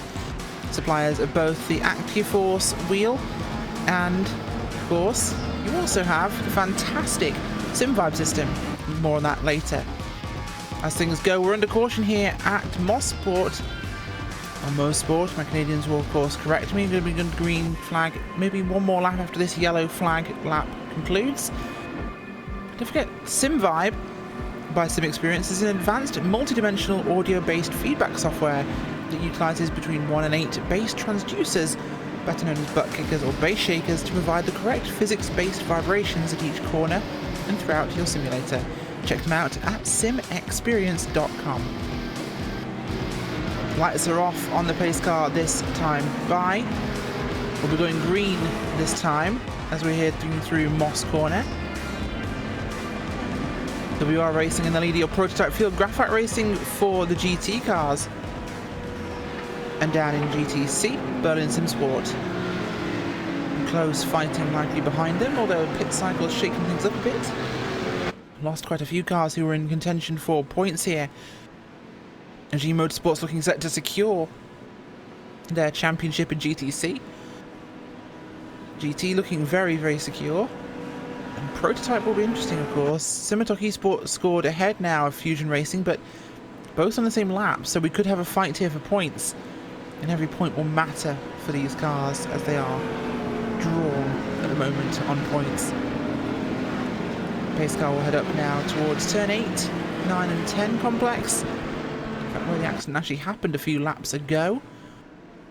And we'll get ready to go back to green flag conditions this time by.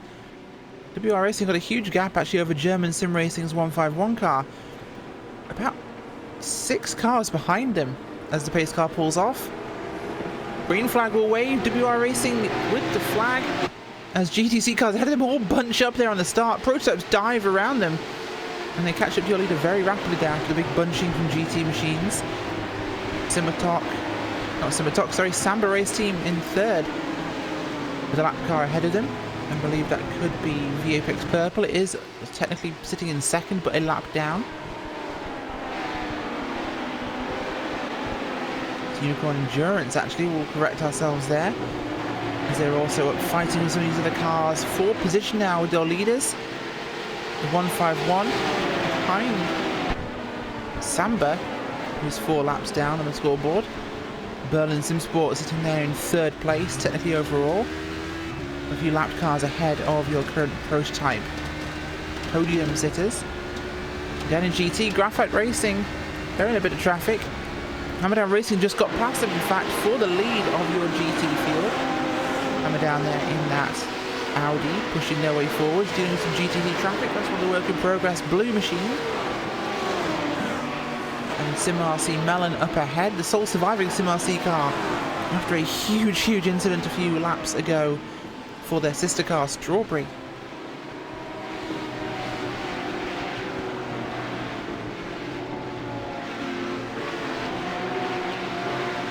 Traffic getting through the final corner there as up on Melon will come the Hamadown Racing GT machines to lead in your GT field. Berlin Simsport just up ahead of them, the leaders, the 87 car in the GTC field here. There's traffic will filter past them as well. Hopefully VFX Purple a little more careful this time with Pro GTC cars. Blackadder 69 car in second place with Band Cactus Blue in third there. Your top 3 cars in GTC very close together in this one. We'll definitely be keeping our eyes on them. Up in the prototype field, German Sim Racing's 151, 3 seconds behind WR Racing, your leader. As we are here with 1 hour and 20 minutes remaining on the clock. That's a lap down car just behind your leader. We'll try and work out exactly who that one is because I'm not sure it's one of our higher up. It's for Team Vikings Monier. The car that had an issue very early on. Back out here, looking repaired and looking fast. Last time by a 1:10.012. I think that's the fastest lap of the race so far. We're rejoined by Alvin Nieves as Hans-Gunnar Hansen there putting in a stonking lap. This lap before this one was the fastest, 1:09.950. Hans-Gunnar Hansen here in a repaired Vikings Mjolnir car is doing incredibly well, Alvin. Well, you know, this is a really interesting thing that's happening right now. You know, you got all that damage and, you know, you managed to repair some things here and there, and sometimes it really does work to your advantage, trying to get some damage repair. Like we said, it doesn't mean that the race is over. It's, you know, just makes it a little bit more difficult, but, you know, just gotta keep going at it. You certainly do have to keep going at it, and of course going at it is what these guys are doing. The battling is hard, and the Monier are scored 9 laps down, so no real chance for them to do anything with this, unfortunately. It's going to be a tricky one for them to get back in line, of course. There's big traffic jam there behind 49 Motorsports here, although it's not necessarily them, it's actually the Bad Cactus Blue GTC machine, Alvin, as mixed up GT and GTC cars there doing battle back in your pack. Absolutely, Richard. And well, as I was gonna talk, we got a full course yellow. We do indeed. Another full course yellow here as we try to work out what has just happened. It's the 992 car with problems here on the racetrack. Turn number 2 strikes once again, Alvin. What have we got? Well, I'll have a look here at the replay and trying to get a little bit of a rewind to see exactly what happened. Road bar stewards White having a problem, of course. That car was doing so well with TNT Gold, who are now out, of course. Replays up for you as we have contact with the number 17 car, the GTC machine from a G Motorsports. Oh, round they go. Just not enough room for two cars in turn 2. Well, you know, that is one of the most difficult turns here in Motorsport to actually try to go for the overtake, especially on the outside. It really doesn't matter if you're the faster or the slower car. You really have to trust the car that you're trying to overtake. And well, really unfortunate what happened there to the number 992. Certainly is an unfortunate timing for them, as they have to get that car towed back to pit road, and we are once again under yellow flag conditions for the 4th time tonight. And well, this is going to make things tricky once again. The car's bunched up once again. Some people have managed to get through. The cars are all jumbled up, Alvin. This is one of those tough parts of multi-class racing. It certainly is, Rachel, and you know, we have been talking about how much patience you need to have, especially when you are the faster car trying to overtake a slower car. And you also have to know where are the best locations to actually try to go for the overtakes. And you know, that turn 2, it's one of those tricky corners here at Motorsport that you really have to think about it if you are going for it, because if the moment you lose that little bit of confidence, well, we just saw what happened.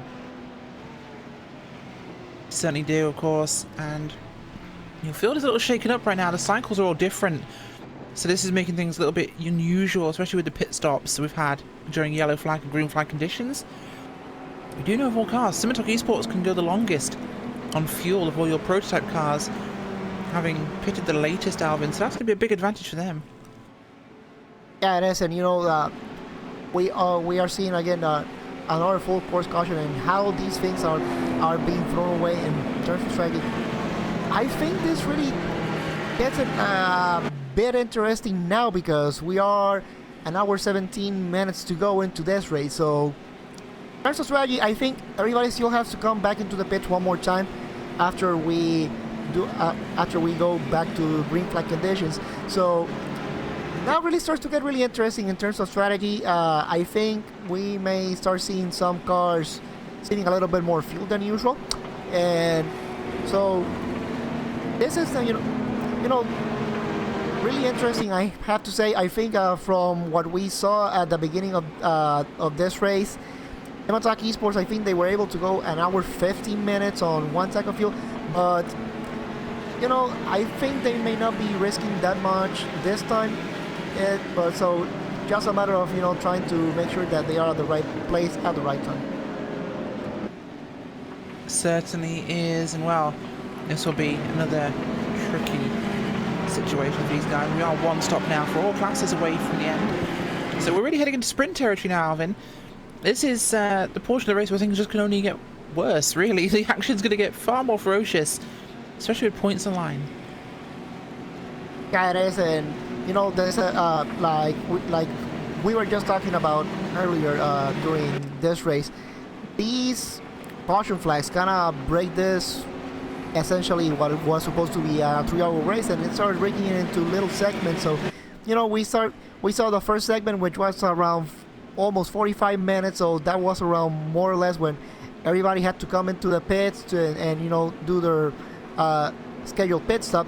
Then 10-15 minutes into that, then we got our second full course yellow, and that's where really the strategy started playing in terms of this race. Now with this caution, I think what we will see is pretty much everybody came into the pits, did the service that they had to do. Now they really start to think,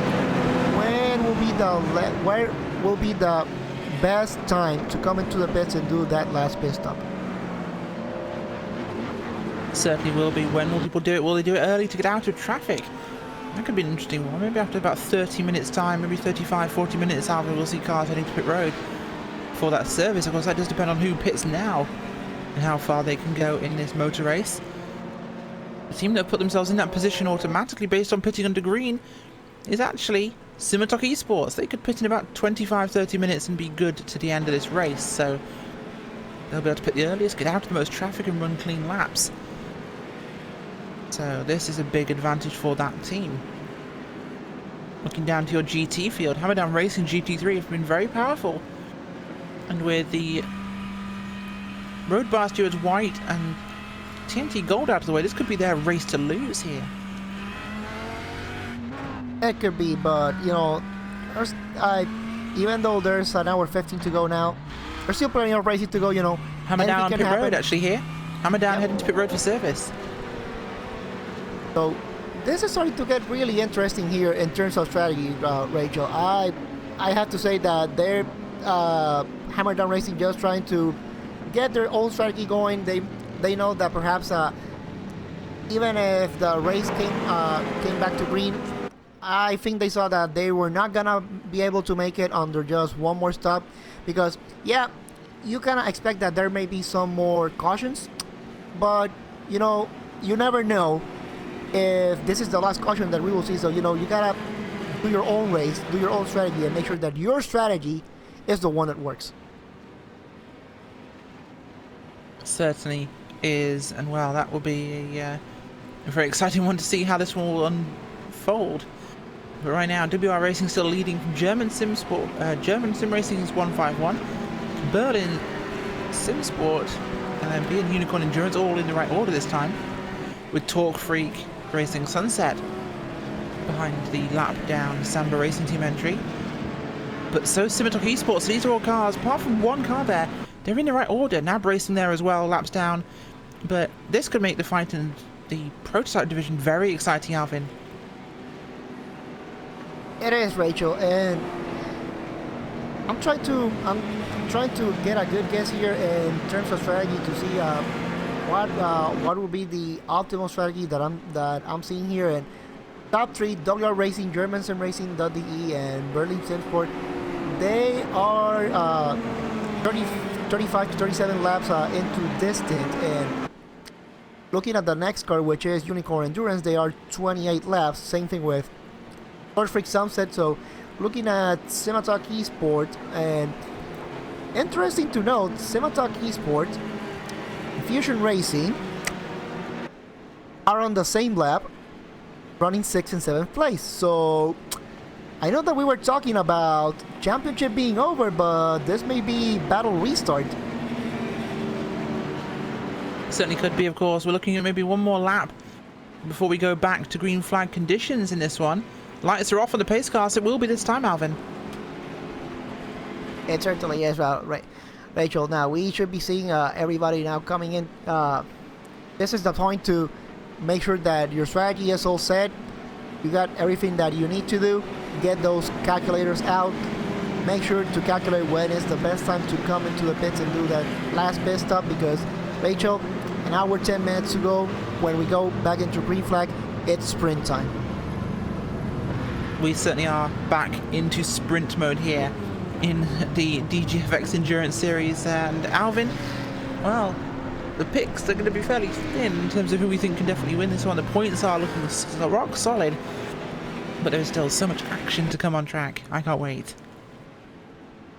Absolutely, and you know, so far this race has been absolutely fantastic. The racing that we have seen in here today, especially in that GT and GTC class, has been absolutely fantastic. The job that Simitok Esports has been able to do so far in this prototype class, yes, they are running in essentially P number 6 right now, but the job that they have been able to do so far, you know, keep it clean, make sure that they are at the right place at the right time. Yes, Fusion Racing is now right behind them, but I think Fusion Racing is really gonna struggle with a slightly damaged car in comparison to Simitok Esports. So as long as Simitok Esports can keep the car clean, make sure that they do the moves that they need to do, they should be good to go.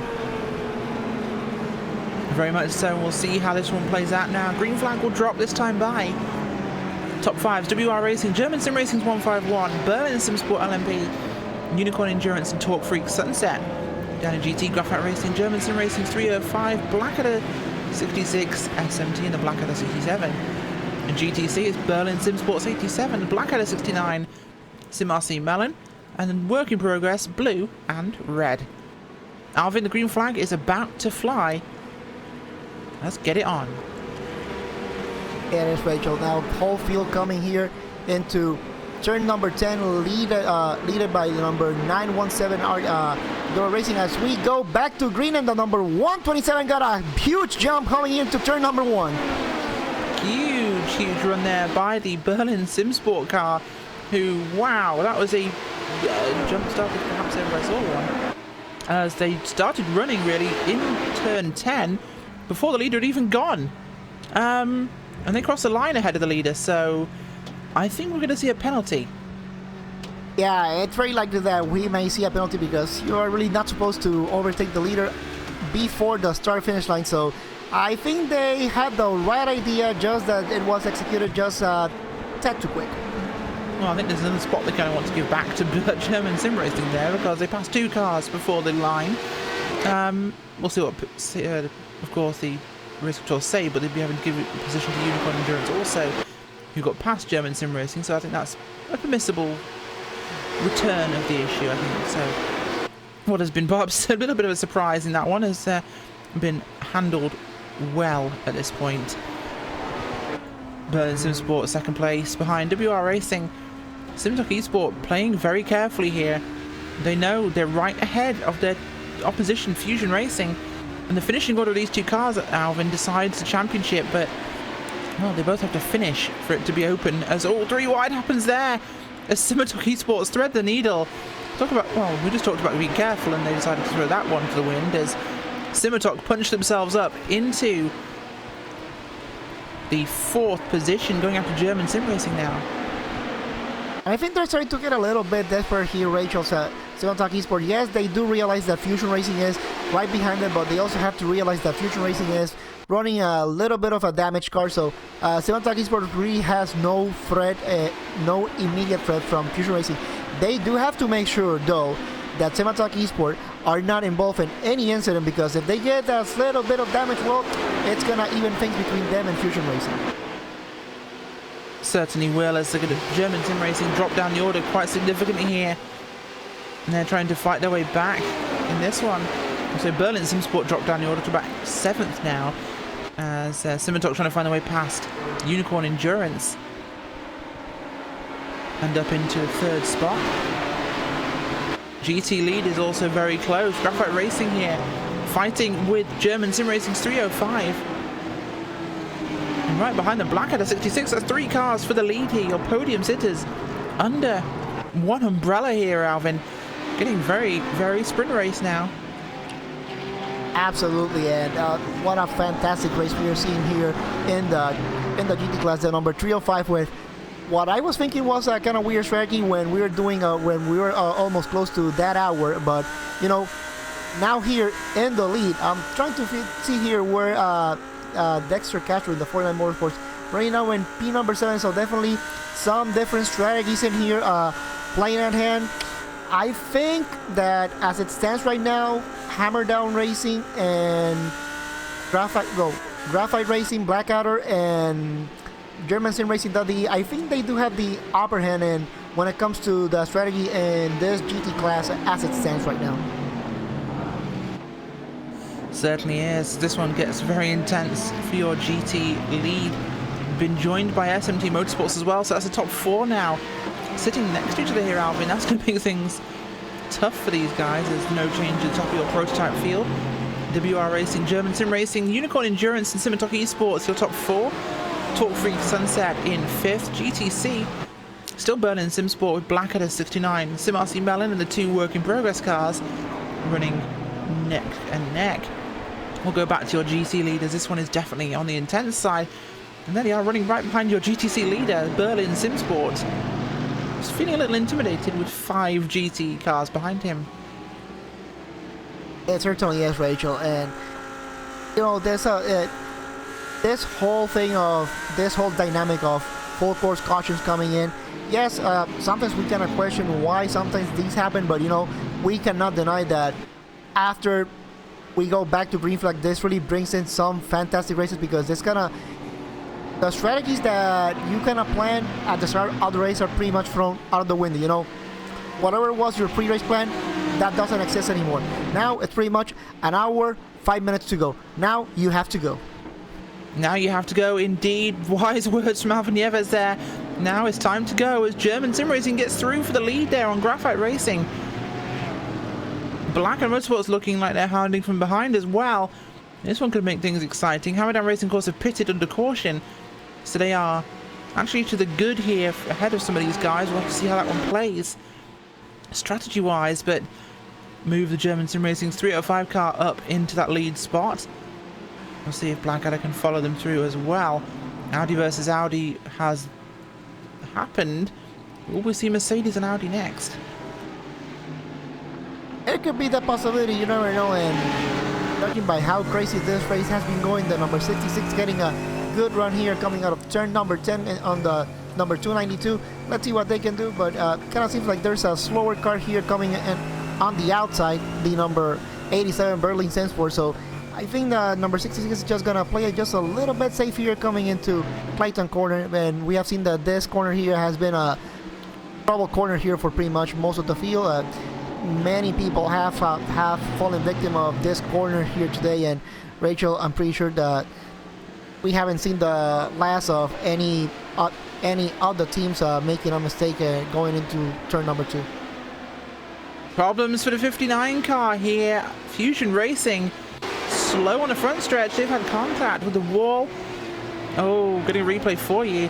Up on the curbs on the exit of 10 and into the inside wall they go. Big impact for your championship contenders. And Neil Andrews, well, I think he realizes he's thrown the chance away as he's had that incident there.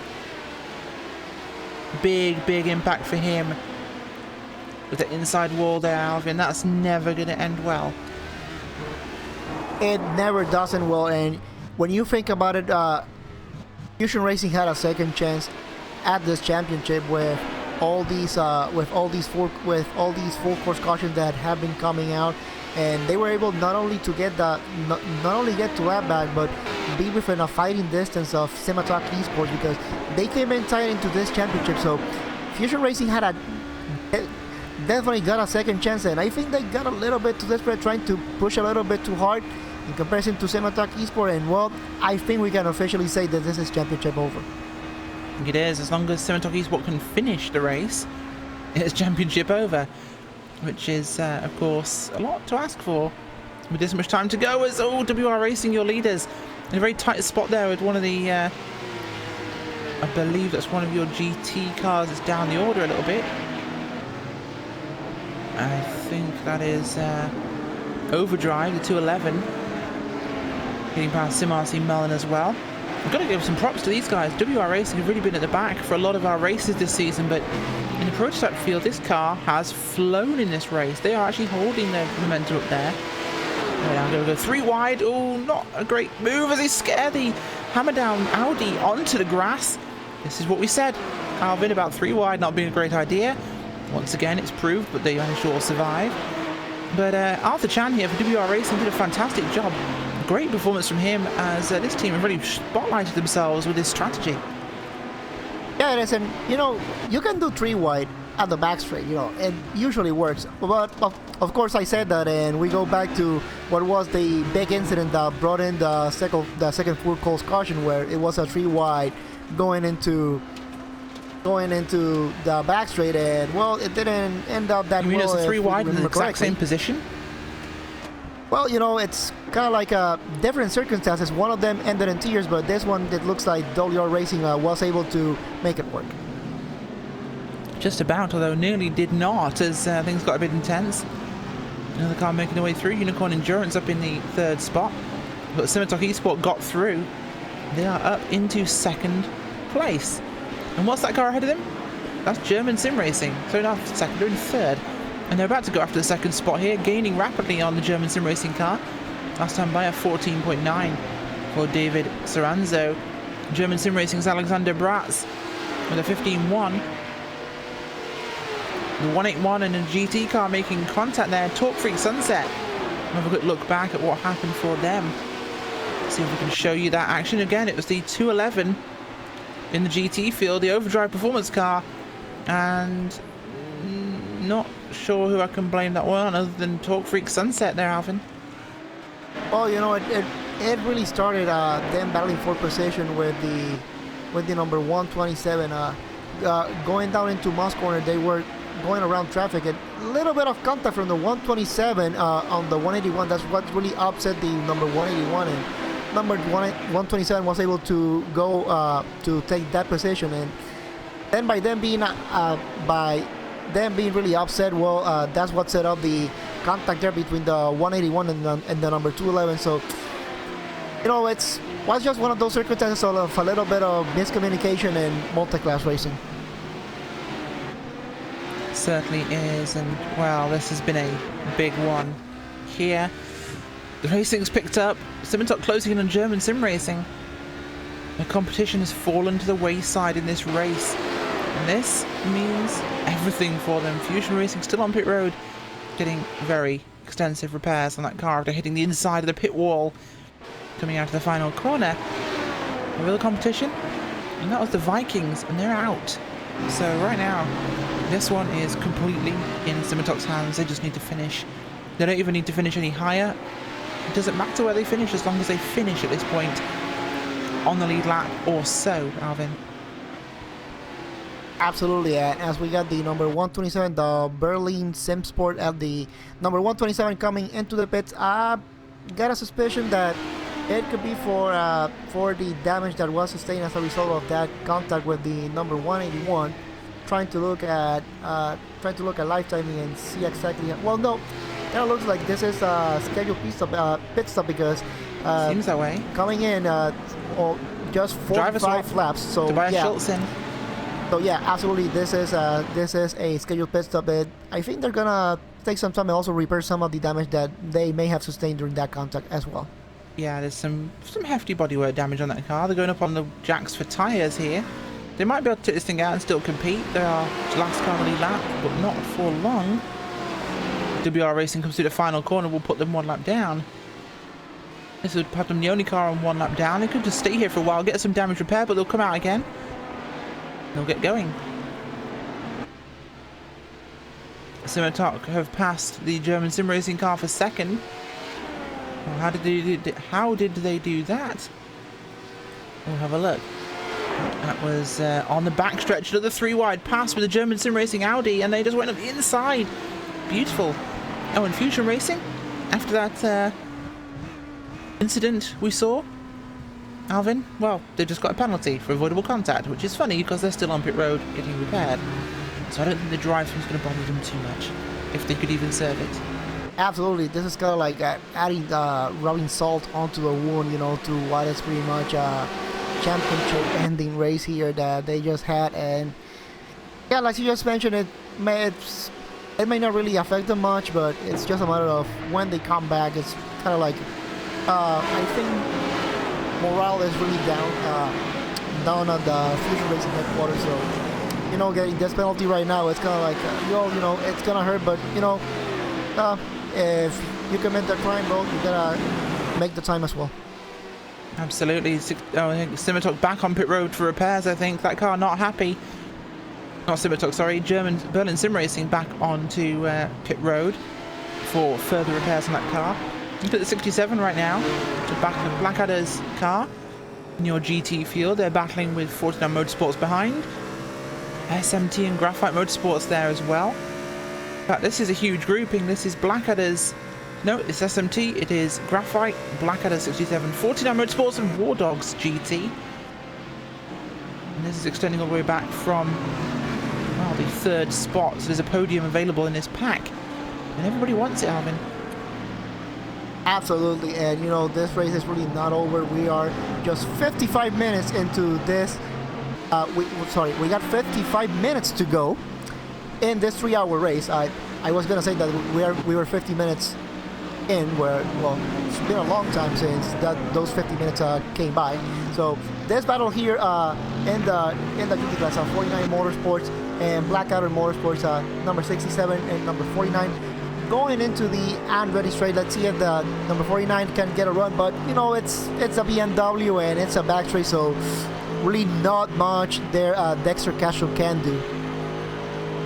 Not much Dexter Castro can do at the moment, but doing a fantastic job regardless. That BMW a little bit banged up Alvin doing a very good job regardless, though.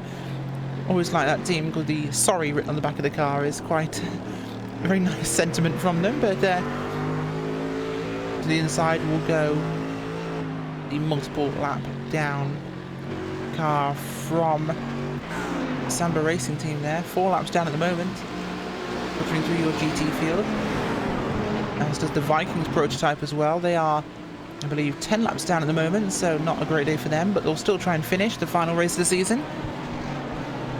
127 Berlin Simsport LMP going to get a penalty for avoidable contact.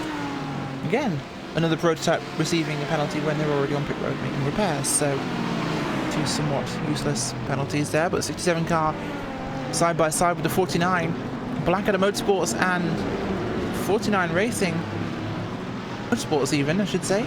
Bit of a wiggle there coming out of Moss as they're going to head up the Andretti straight here.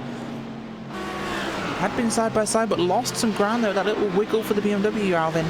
Not quite able to hold the power down like the Mercedes was. It certainly is, and I think while they were going down into turn number 4, going to heavy braking into Moss corner, I think there was a little bit of robbing there, and I think that's what really upset the number 49, and that's the reason they weren't able to complete that overtake. But you know, Dexter Castro 49 and this BMW C4, I think they do know how to manage these fast corners. I'm pretty sure that as things stand right now, I think he may try to get another good run coming into turn number 4 and see if he can take this position away from the number 67.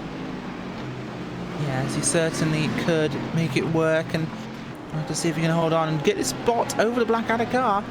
But the 49 car has, well, the Mercedes, I should say, just a little bit more strong than the BMW. It's going to have more weight to allow it to put the power down, which seems to be a factor for them. They are side by side here, running towards turn 4.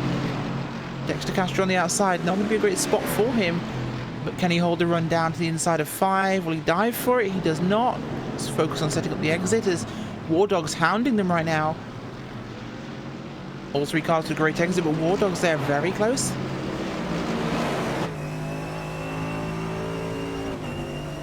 Oh, and Alvin, news. WR Racing onto pit road. Simotok Esport to the lead.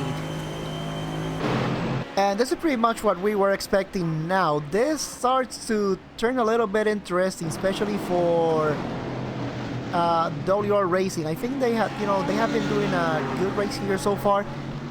But 52 minutes to go, well, they really didn't have that much of a choice, you know. But they're still not gonna. I think they still have to come down pit road just one more time for a splash of gas, perhaps. So as the 49 was able to get the pass finally done coming into turn number 1, what a move. Beautiful move there by Dexter Castro, getting that job done. We'll try and get a replay for you that one, because that was a brilliant move. As he comes out of the final corner, turn 10, huge head of steam for that BMW, gets it turned in tight, just inside the Mercedes there, and it's side by side across the line. Inside line for turn 1, gets it done. Lovely move by Dexter Castro. I think this was more of a textbook move, you know. Make sure that you calm down on that last turn. Make sure that you get a better exit turn compared to the car in front of you. And this BMW, it really does have the downforce needed. It may not have the horsepower, but it does have the downforce necessary to get a better exit. And well, Dexter Castro now running in P4. Yeah, he certainly is. And well, up at the front, Simotok Esports back out front here. And this is a great position for them to be in. There's nobody for them to hit. There's only them. There's occasional traffic, so the road is pretty clear ahead.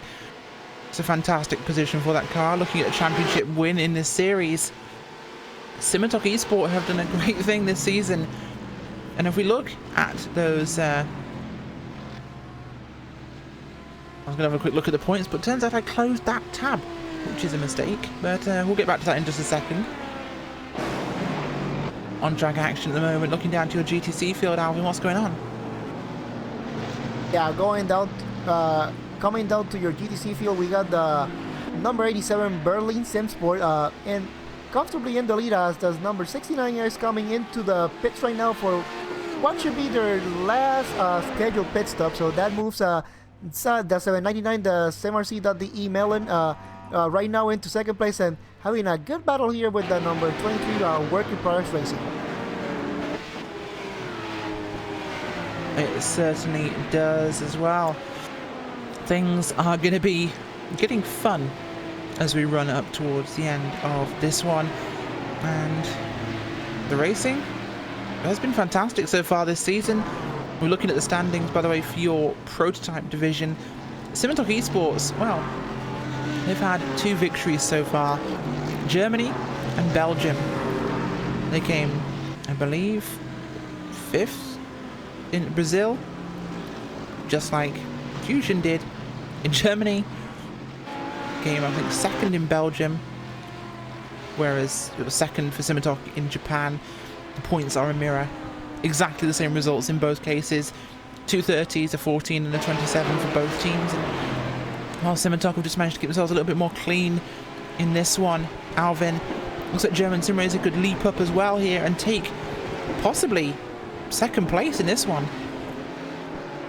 There is that possibility, but I think that this race has been more of a race of survival more than anything else. I think that definitely Fusion Racing came in with high hopes and not only winning this race but also winning this championship. And well, they've even had second chances if you look at it. And well, this definitely has not been the day for them. So I'm pretty sure that once this race is done and they go back to their garage and they think, what could have happened?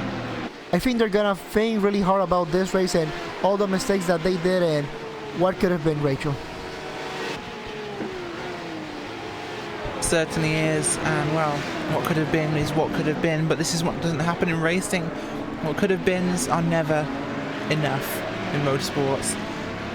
But as things are going, 4X Racing heading back out of pit road after having pitted. We're inside the final hour here, Alvin. We're in, well, 45 minutes to go. Where has time gone? This race has gone past so quickly. Absolutely, and I think this is more of a combination of great racing that we've had in here today, but also the track itself.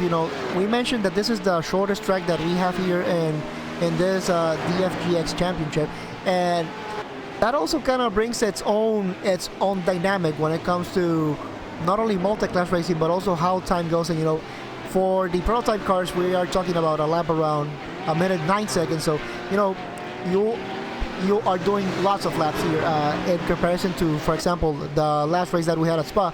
We're talking a lap of just over 2 minutes for the prototype cars. So it really does change the whole feeling of how fast time flies sometimes, and you also add to that.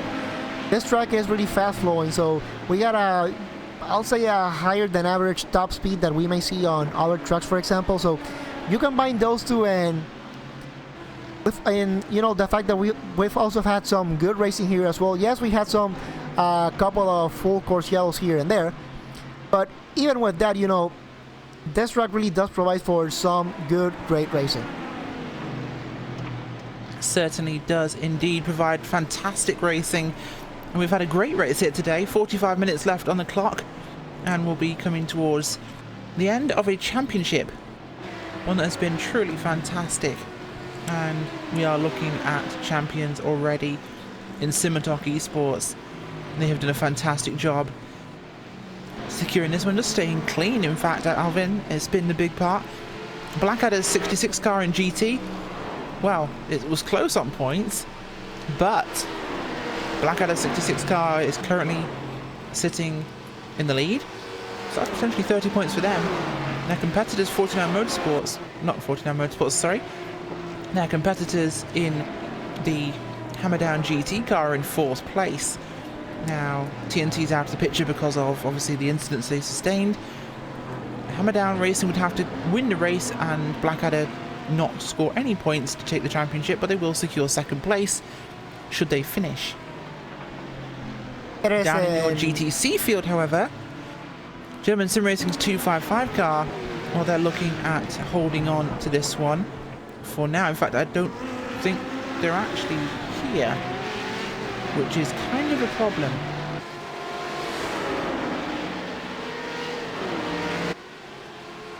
No. German Sim Racing's 255 car isn't here. We have SimRC Melon leading the way with Work in Progress red, Fusion black, Work in Progress blue, Bad Cactus Berlin SimSport black and Motorsports. I don't see German Sim Racing's car in the standings for this event. So they're throwing a championship away. SimRC Strawberry are out, 31 points back. German Sim Racing actually might have this thing locked down. Actually, they do, because SimRC Strawberry would have had to have won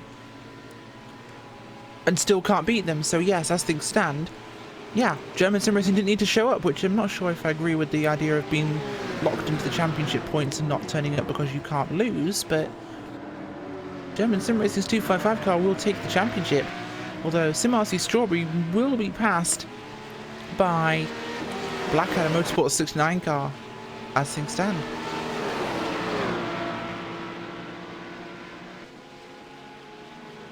Well, the maths has been fun for that one, as we'll kind of go through with that one. I'm not sure, I should probably stick with maths, that's not really my strong suit it seems. Neil Andrews has been black flagged, it would seem, as I'm not sure why they are giving him a black flag when he's on pit road repairing his car still. But there you go, Alvin. The fields are all pretty much set in terms of points for the finish. It certainly looks like that, you know, when it comes to, it kind of looks like most of the championship is pretty much all set up, but got a battle here between the number 69 and the number 87 in your GTC class for what is P number 5, coming down into turn number 3, Quebec corner. Berlin SimSport with the advantage here. Now, let's see if Blackadder Motorsports can get a run here coming into, but we got the prototype coming on the outside, so that may hinder a little bit, but slide just a little bit. The number 87, number 69 got really lucky, the number 87 not to hit the number 87, but still number 69 was able to get the move done. Nicely done there for the 69 car, Blackadder Motorsports over the 87 car of Berlin SimSport. Two cars that had been battling for the lead. Now battling a little bit further down the pack with the timing over. Blackadder up to the inside though. They could get through here again. And I'm on a replay. So you know what? I'm going to cover the fact that I was on a replay for the second time in one broadcast by bringing in Arthur Chan from WR Racing. Arthur, you guys have had a fantastic race today so far. Things are a little bit not so great now. You're a lap down, scored in 5th. But a top 5 result, and you led many laps yourself. How did it feel out there? Can you hear me okay? We certainly can. Okay. Yeah, it was one of those magical races today, actually. Everything seemed to work out really well. Car felt great. I don't know about all the issues with that cars around us had, but we've done our last pit stop now, so we should be in a good spot, and we'll see where we'll end up. It certainly will be, as the 404 and the 181 have also pitted. Unicorn Endurance and the German, not the German Sim Racing car. We're looking at the 181, which is Talk Freak Sunset. But Arthur, the car out there looked absolutely glued to the rails. You guys, I don't think have led this season, but to see you guys up there was fantastic. And you actually had the legs for this one. The traffic looks crazy here, though. It absolutely was. I find it tends to get better in most of these events as you put in more laps, because people are more used to where you're going to pass them and where you can pass people. As far as the car is set up, really have to thank Steve Greenwood on our team, who's our engineer magician. You tell him what the car does and he fixes it, so big thanks to him for that. And yeah, big thanks to Lee as well on the car putting in the laps. Of course, currently WR Racing running in 5th place, Lee Ward behind the wheel. Arthur Chan, thank you for joining us. It's been fantastic having you here, and best of luck with a top 5 finish or higher. Yeah, thanks very much, and also a big thanks to your team and RaceSpot, and really adding to this series with your terrific broadcasts. Thanks very much. Well, thank you very much to you too. Thanks for joining us, Arthur. Thank you. Arthur Chan of WR Racing there, Alvin, and they have had a fantastic one here today. It's been great to see what they've been able to do in this race, as you know, they've not had the best of luck this season, but you know, to see them up there with a great result in this one, I mean, that's awesome to see. They're running in 13th in points. These points, whilst not going to lift them too far, will certainly actually move them up, I think, a couple of spots here at least. Well, it may not be something that may secure a top 3, but it's always a. This will be a top 10 in points actually. If they finish in the top 5 here, that's top 10 in points for them. Oh, that's even better. But it's always a morale booster. You may have had a very bad season, as you just mentioned, but coming into the last race and being able to secure a top 5 finish, I think that you can end the season not necessarily on a high note, but on a very positive note, and you can be proud of the work that you have done. It's sometimes it's more important sometimes that you do these things and never give up, and I think this is what WR Racing has been doing so far this season. Yes, bad races, but so far this race it looks like it's going the way they want it to go. That way they want it to go. Certainly is. Have a quick look here at the Blackadder 67 car with Graphite Racing behind them. Another Blackadder machine ahead of them. It would seem it's the Blackadder. I believe that's one of their cars that's a lap down, possibly, in this order. I don't think there's another Blackadder car in the field unless I'm seeing double all of a sudden. Could be the possibility you may be seeing double, but and all that as. Oh no, sorry, look at the class leader. Do excuse me, I'm looking at the class leader who's a lap up on Blackadder 67. That is the 66 car, and I'm going senile apparently. Yeah, disregard. It happens. It really does, unfortunately, especially to me, as I'm losing my mind, it would appear, as Blackadder 66 car, the class leader. Yeah, just that other Blackadder car, the one that's not doing anything too important. War Dog's up in second place right now. The Mercedes SMT in third, so it's Mercedes 1, 2, 3. Hammer down in the Audi in fourth place. Fortnite Motorsports in the fifth spot. German Sim Racing 305 in fifth. GTC right now is Work in Progress red. Fusion Racing black. Work in Progress blue. Bad Cactus blue, and Blackadder 69 car. In your prototype field, Simotok Esport, last car scored in the lead lap. Unicorn Endurance, German Sim Racing's 151, Torque Freak Sunset, and WR Racing in fifth. They've made their final pit stop. Time to make some aggregate spots up here. Simotok Esport, of course, last to pit earlier on. Will have to pit yet, but they do have a lap advantage right now, so could be they hold the lead on this stop. I think that is the possibility that even with just 37 minutes to go, they really don't need to do that much service to the car. I think they got this race in the bag. Now, do I take tires or do I skip tires?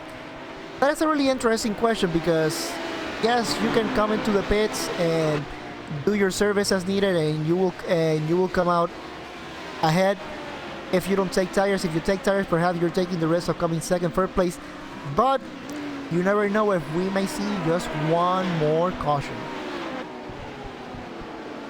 Certainly will be. Well, folks, we're going to have a bit of RaceSpotTV fan immersion right now, and who better to ride on board with, I think, than Graphite Racing as they try and chase down the Blackadder 67. Enjoy a couple of laps on board.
Welcome back to RaceSpotTV as you just watched Blackadder's 67 car doing the loop-the-loop.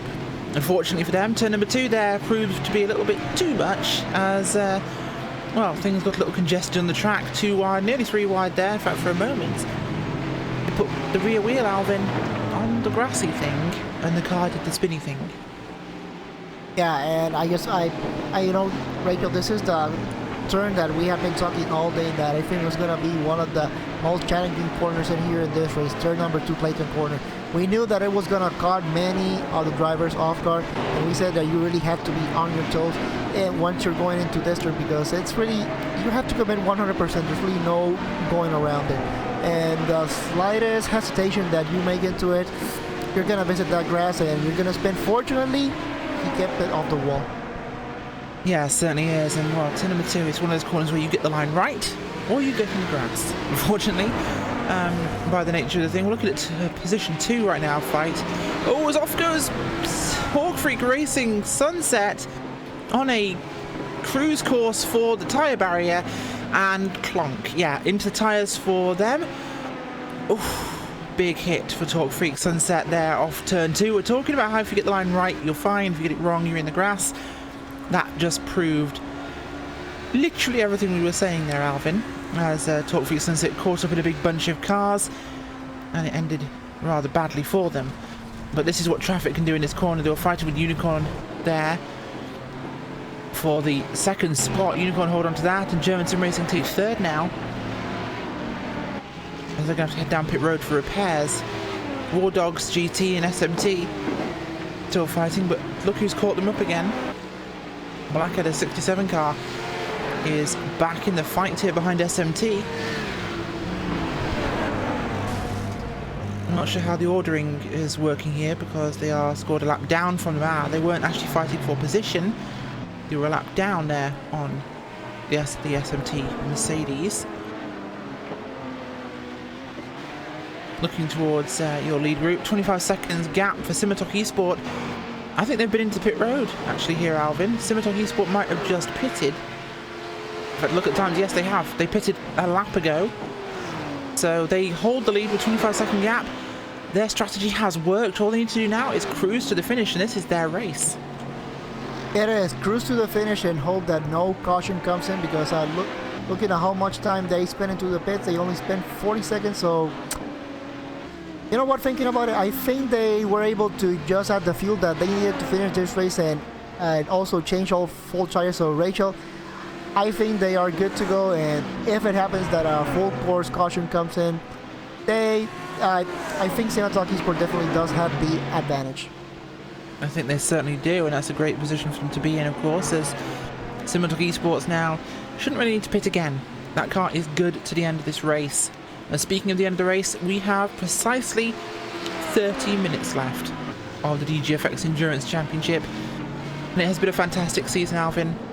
We've been to some amazing circuits this year, or this year so far. We went to Interlagos, we went to the Nürburgring, we went to, of course, Japan and Suzuka, Spa, and now we're here in Canada. And it's been a fantastic season. We've had a great time with this series. It's been a fantastic season, Rachel. Like you just mentioned, you know, we started round 1 at Interlagos, and you know, it was a great race. And then round 2, I think that, to me, that was the most interesting race from this championship. Going into the Nordschleife, and yes, we have seen GTs and GTCs being in the Nordschleife, but having the HPD in that track was really the wild card. How would that car interact with their slower cars, especially on a track like that? It's not really that wide, it's really narrow once you go into the Nordschleife portion of the circuit. So to me, that was the wild card of this race. Suzuka, I think to me, I underestimated the race there at Suzuka. I think that it was gonna be a lot more trouble than the Nordschleife, but it was a great race that we saw. Spa, I think Spa, it was an interesting one as well, because not so many times we have a total night race, and we had that one in Spa. Yes, that start of the race, I say the first 40 minutes was a little bit shaky, I have to say, but then after that it was fabulous race that we got to witness, and now we come here down to Mosport and we wrap it up, and what has been an absolutely fantastic race here by the number 707 Simatalk Esports. They have been the class of the field here. They haven't done any mistakes. They have done all the right moves that they need to do. Rachel, from the looks of it, doing anything goes as planned. We are looking at your champions. We are indeed looking at the champions, potentially the champions elect, I think we'll call them at this point, as NAB Racing are going to have to come down pit road for a penalty here. But actually looking just behind it now, things are getting a little bit frisky there. Your GT field, we see, I believe, Bad Cactus Blue on pit road for their scheduled snow, as for repairs for them. As work in progress red there behind the German Berlin SimSport car. Eventually not mess these names up after perhaps a season or two. As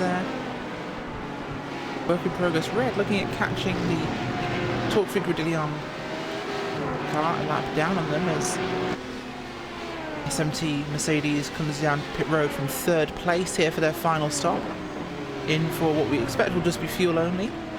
That car looking very clean, so they should be in a great position for this one.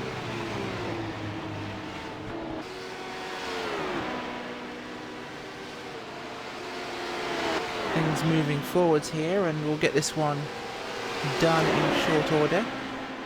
Fortuna Motorsports up in the 4th spot for your GT cars. First car a lap below the rest of them, so we'll see if they can gain a spot here depending on traffic. As I believe that was the work in progress blue car they just passed. Looking at P2 at the moment, and this is P2 in your overall the prototype class. German Sim Racing is 151 here, Alvin, doing fantastically well. Actually up to the back of Unicorn Endurance. Looking at the faster car at the moment, Unicorn last time by 13.911. German Sim Racing a 12.6, so they're on the charge right now. And Gerrit Winter looks like he's really trying for this one. He certainly looks like he really wants to take that P2. We also have to take into consideration that the number 404, they are in front, so they are also battling the traffic in front of them, and perhaps they are not catching the traffic at the right time. Although at this time they were able to catch the number 211 at the right time going into the Andretti straight. So, but still, it kind of looks like the number 151 is still able to get a good run here. So let's see what they can do.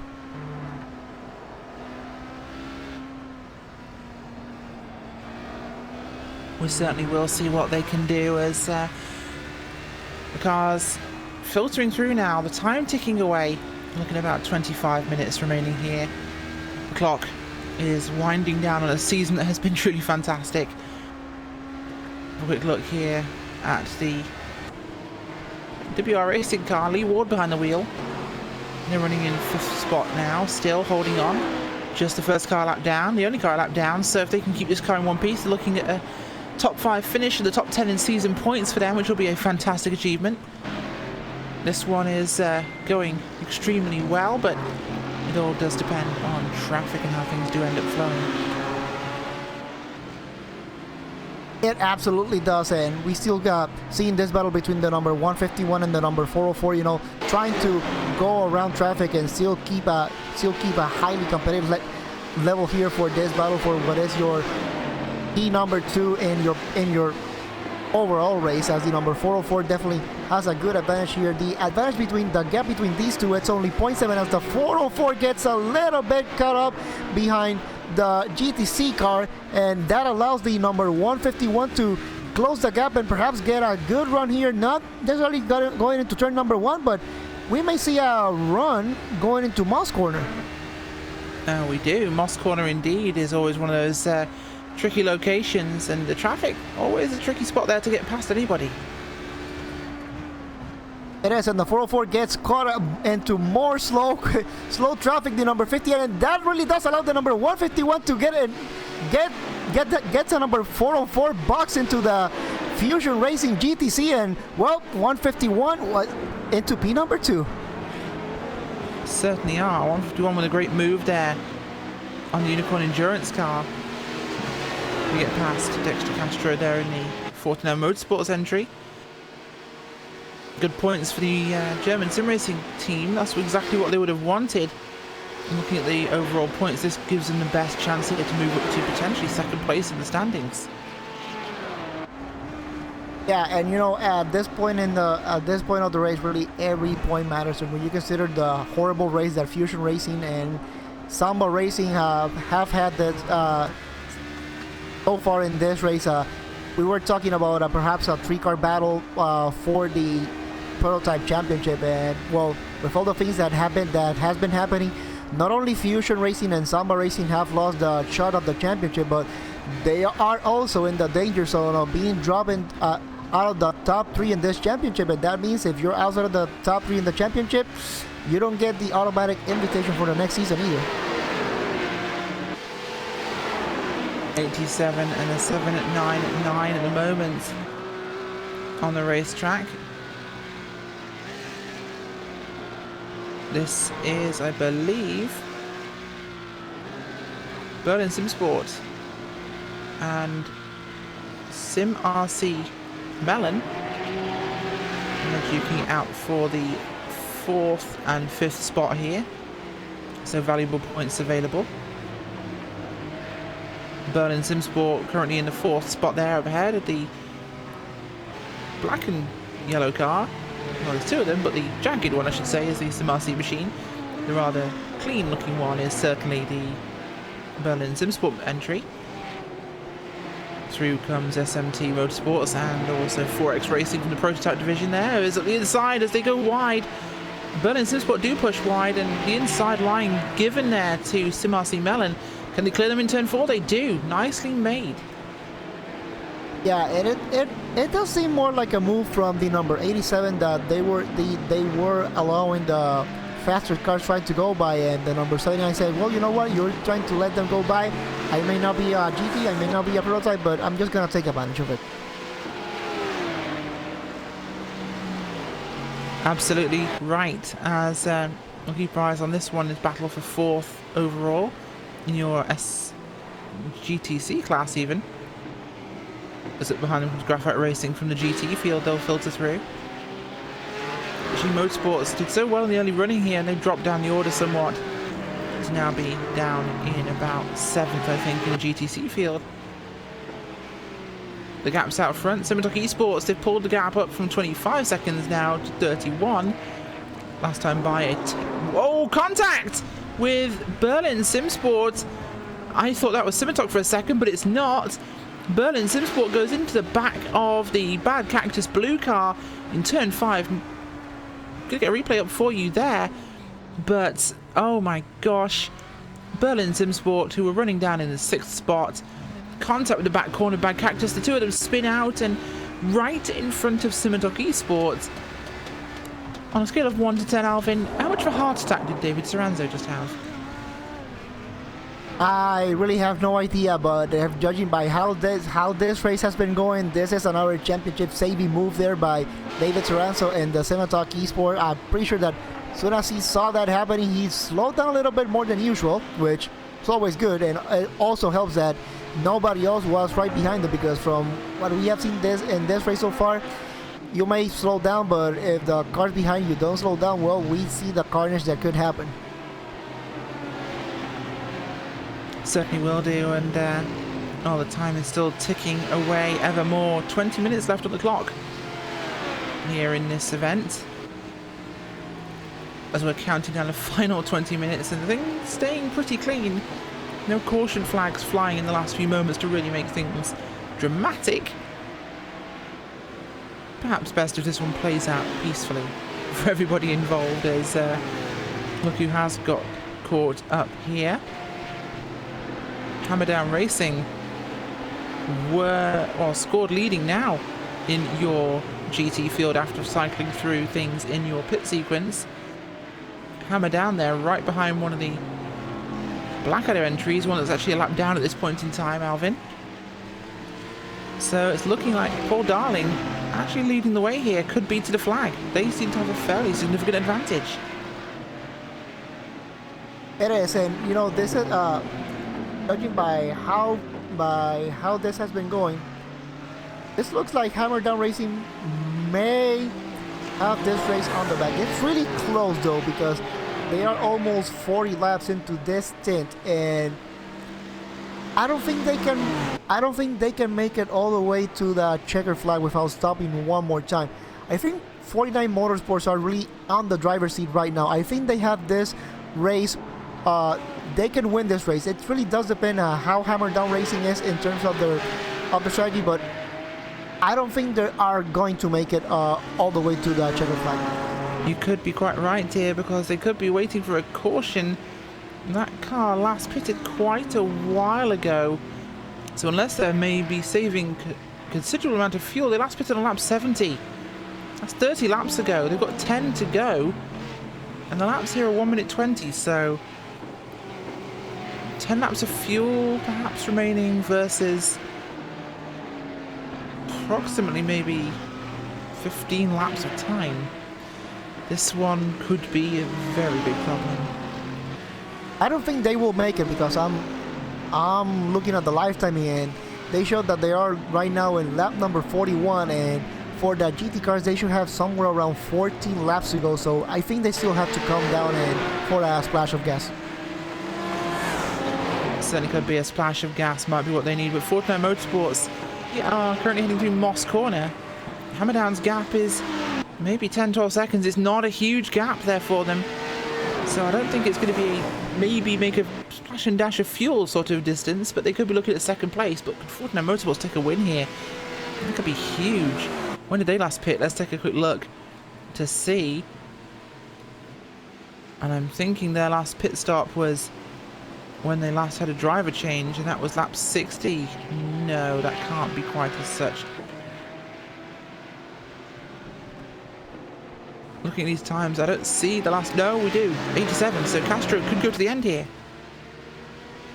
Yeah, he can definitely go to the end now. My concern is with Hammer Down Racing still haven't come into the pits, and looking at how close the times in here between P2, 3, and 4, I think Hammer Down Racing, once they come into the pits and for that splash of gas, I think they are going to slide down all the way down to 4th place. So your provisional podium as it stands right now, yes, Hammer Down Racing is leading the GT class, but I think it's gonna be in 1st place. 49 Motorsports, the Blackadder Motorsports, and spin and a contact there with Hammer Down Racing coming out of Moss Corner. Certainly is at the moment, as we have a quick look at what's going on, as I'm trying to listen to what Hugo's trying to say to me at the same time, and I'm trying to pay attention to 15 things at once, so forgive me folks. Simatoki Esports out front, German Sim Racing in 2nd place, Unicorn Endurance, WR Racing up to 4th now here. As Talk Freak Sunset's damage has cost them a spot, Alvin. That's an advantage for them. Hammerdown have crashed, unfortunate incident for that team. Let's have a quick look back at what happened for Hammerdown. It was out of Moss Corner, Alvin. Yeah, and that's pretty much what I was talking about. Hammerdown just lost it a little bit, but they had contact with the number 67 Blackadder Motorsports, and well, that's pretty much all that happened. But it kind of looks like even with that damage, Hammerdown Racing still able to continue. So really interesting how this last portion of the race is starting to develop.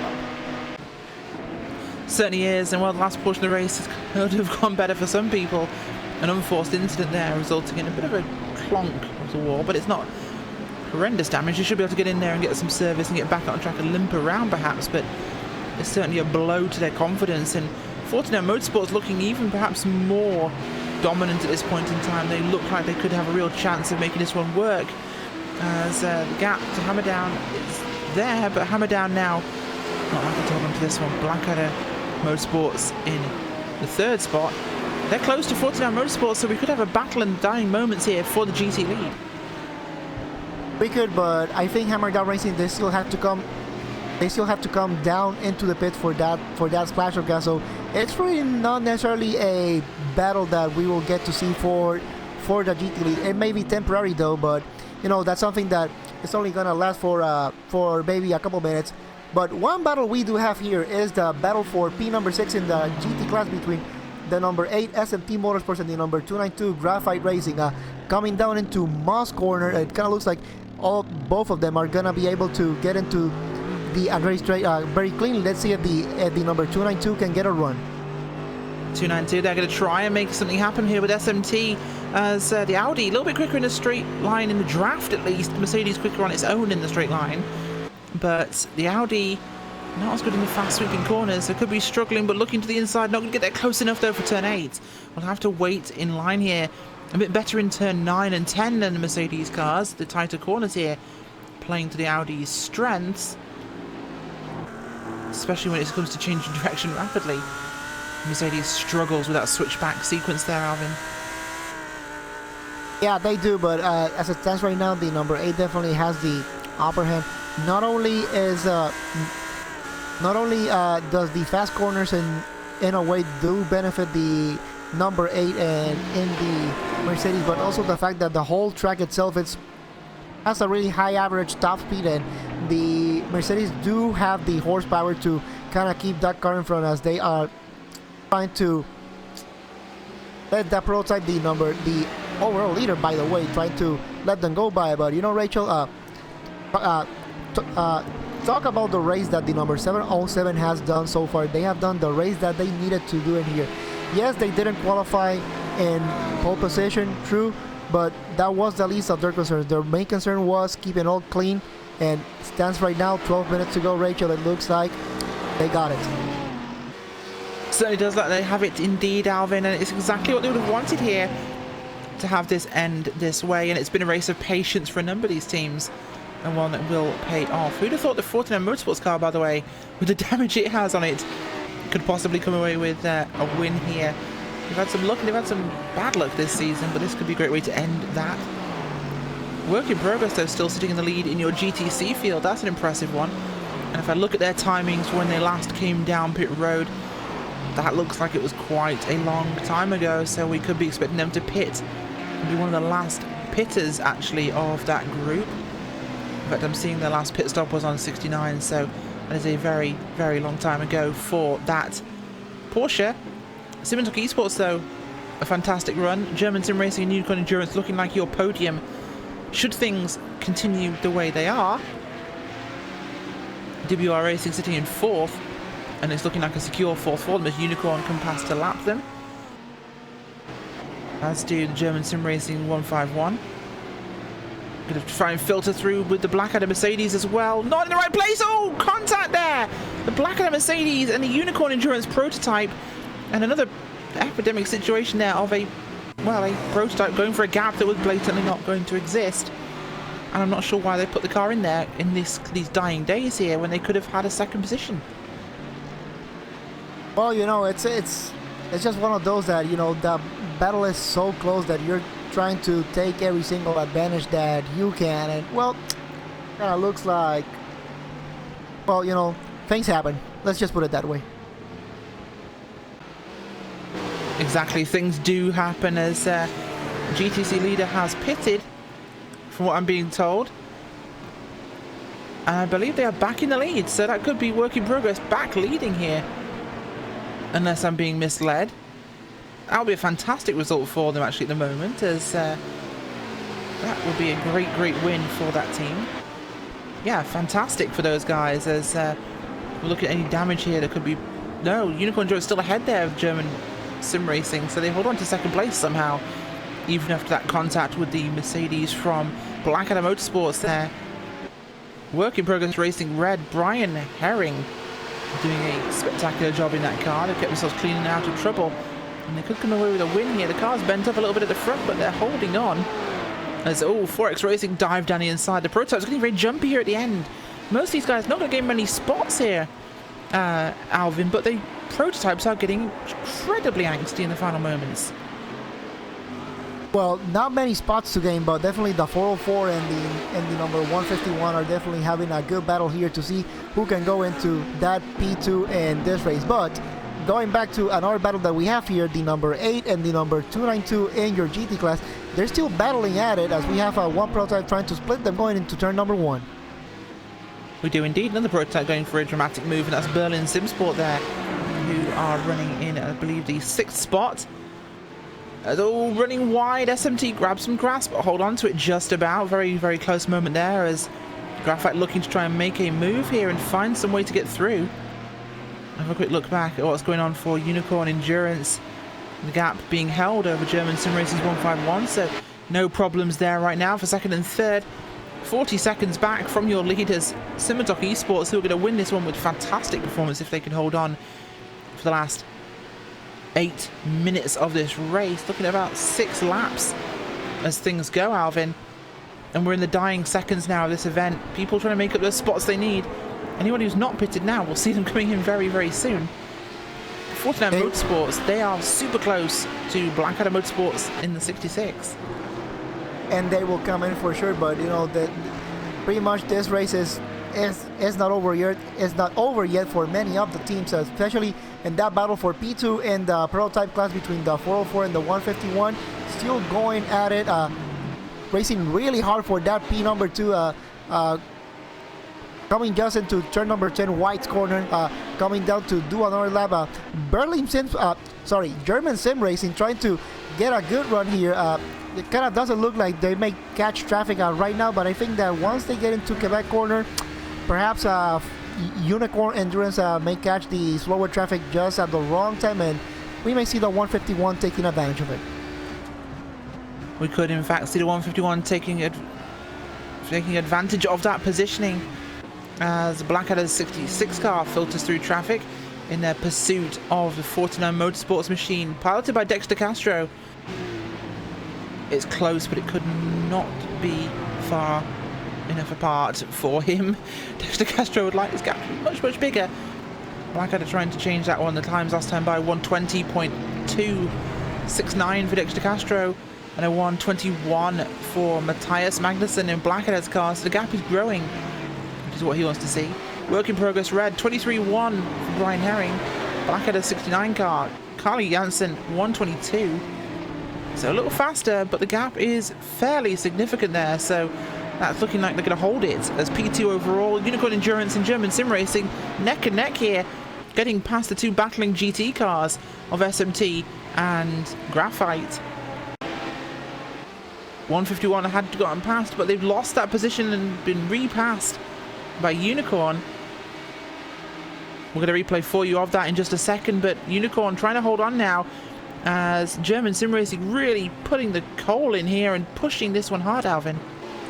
Yeah, they are definitely pushing hard. It kind of looks like the number 151 got a great run there, coming out of just at the end of the Andretti straight. And as they made their way into turn number 8 and turn number 9, well, tried to give a little bit more room to the number 292 and the number 8, run a little wide into the grass, and that's what allowed the number 404 to go back into P number 2. Now let's see if the 151 can get another good run here and down the Andretti straight, but it kind of looks like this time the answer will be no. It looks like the number 404 will be able to keep P number 2 for one more lap. Absolutely, and well, it's going to be interesting to see who can catch you in his final moments here. The time is definitely running out, Alvin, and second and third is close in prototype. First and second, not quite that close in your GT field, although it's getting closer. Look at this. Blackadder 66 car catching up to the back of 49 Motorsports. A 19.9 for Matthias Magnussen last time. 23 for Da Castro. He was caught in traffic. He's lost a lot of time here. You know what the biggest motivation for a driver is, Alvin, when you're trying to catch another car? When they're in visual range and you can see them. It makes you push that little bit harder. And right now, Magnussen pouring on everything he has to get after 49 Motorsports. And not only when you have it in visual range, Rachel, but when you know, when pretty much when we were around 55 minutes to go, they knew that they had this championship clinch, the number 66. So now they really don't have to be careful. There's no patience. Now it's go for the win, go for it now. It certainly is. Go for it and go for it now. Alvin Nieves with the comment of the century. This is exactly what he's doing, and he will try everything he possibly can. This is a battle for the class win here in GT, and they want it badly. It's pretty much over in GTC. Work in Progress Racing are about to complete their work with a victory in the final round here if they can hold on for 4 more minutes. Unicorn Endurance, well, they're holding the gap over German Sim Racing, who've dropped back a little bit. That was looking good, but Blackadder Motorsports 66 car. It's Magnussen versus Castro in the run down to the final moments. Castro watching that clock, watching the lap counter tick by. We're looking at about 3 laps here now remaining. The gap is picking up. Castro 120.1. He responded last time by, and 120.5 for Magnussen. The gap just opened up a little bit. And there's a couple of prototypes filtering through, which will cost him time here, depending on where they meet this traffic, Alvin. They do, but it kind of seems like definitely Dexter Castro is the faster car from these two, from the number 49 and the number 66. Kind of looked like the last lap around, definitely Dexter Castro showing that definitely a little bit faster, just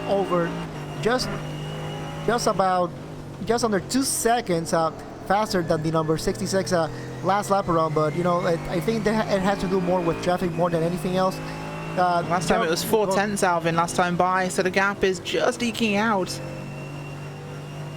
It certainly is, and well, almost just down to 3 minutes to go. So I think Dexter Castro, as long as he can keep that car, I think he has just over 3 laps to go around this track, and he should have this race in his pocket. Of course it does. It entirely battles where Symmetric Esport are, and they're coming through the final corner now, and it's looking like a championship and a victory for Symmetric Esports. David Saranzo here and Julien Riblieu in that car. What a performance they've had today. They've kept this car clean. It has been a masterclass in patience and strategy from those guys. Didn't pit under the first 2 cautions, Alvin, let's not forget. They stayed out. They pitted under green flag conditions later than anybody else, and it paid off in droves. It absolutely paid off, and you know, when we think about the strategy that they had to come up into this race, tied in points with the number 59 Fusion Racing. Their main mission was finish ahead of Fusion Racing no matter what. And early incidents for the number 59 made sure that that first milestone for the number 707 was done. Then it came a point in the middle of the race that with all the pit strategy and all full course cautions, number 59 was able to cut up back to number 707, but then we saw the 59 get caught again in another incident, and that is what really spelled the end of the championship run for the number 59 and really handed it over to the 707. It certainly is. Look at this, the 49, he's lost some time in lap traffic, and look at this, here comes the 66 car. Magnussen is gaining, he has the draft, it's going to be an inside line, defensive run now by Castro, he has to defend. Looking to the outside, Matthias Magnussen will go for the line, he didn't quite have it there, he backs out. Going to run through turn 8, turn 9, and turn 10. What will the times be this time by? Watching those clocks, it's very close here. Magnussen has a good run, can he hold it? He wiggles a bit coming through 10. Won't quite have the legs to make it happen, but he could go for a dive at some point, depending on how this goes. Dexter Castro has to give this everything now. We're in the final moments here. 30 seconds left on the play clock. Where is Symmetalk?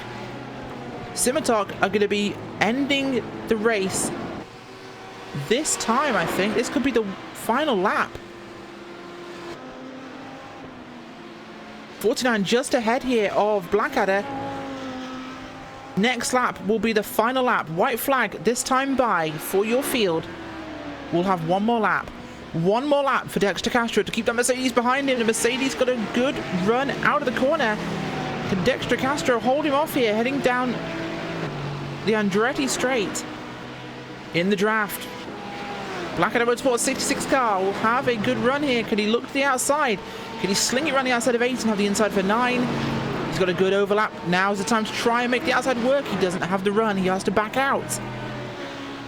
Symmetalk Esports on the final lap here for their championship hopes. This could be it. One more time around for Dexter Castro and Blackadder Motorsports and Matthias Magnussen. Mercedes versus BMW here in the GT field.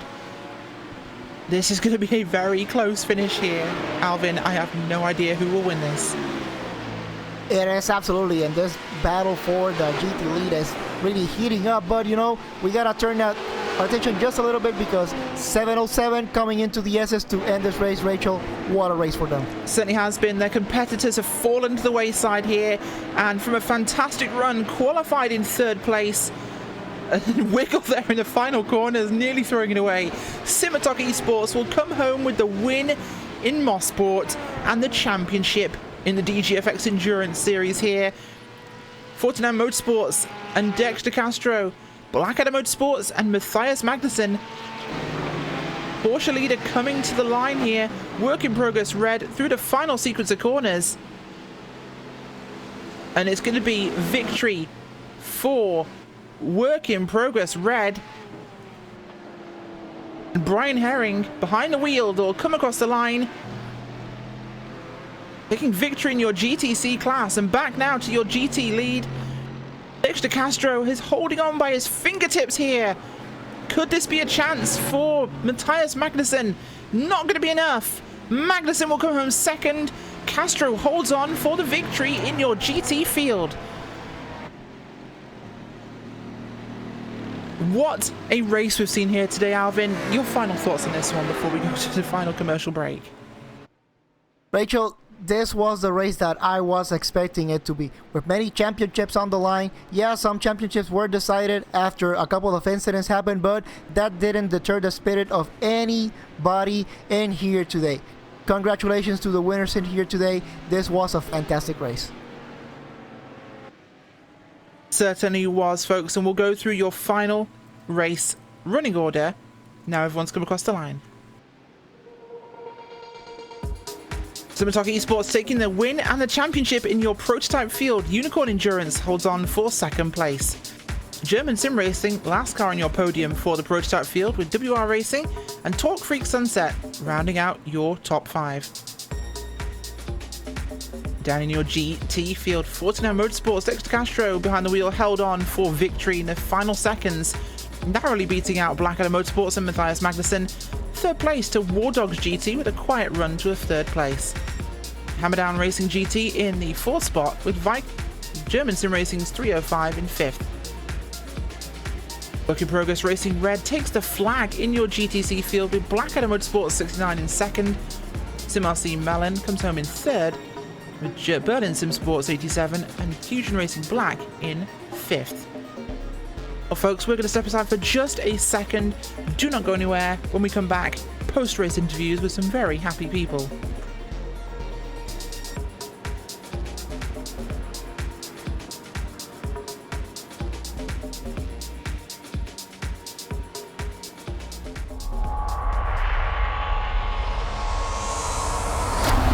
There are 3 different paths if you want to call yourself a world champion of sim racing.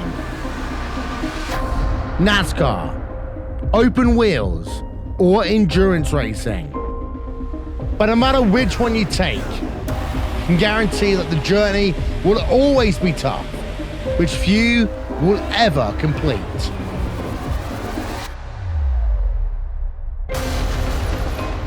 The iRacing World Championship Grand Prix Series, the premier road racing series in sim racing, started with a new car taking center stage. Then, it was Martin Kroenke resisting any challenge thrown at him to break the 5-year stranglehold of Gregor Hutu as being world champion. These drivers and teams are not just competing for pride, they're competing for money. And with over $20,000 in prizes for each of the series up for grabs, drivers really do put it all on the line.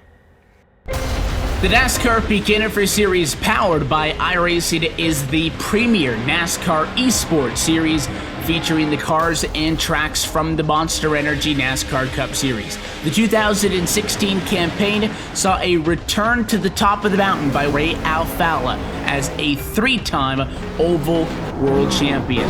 The march to that championship was not easy though, despite the fact that Ryan Fowler took home the most points in series history.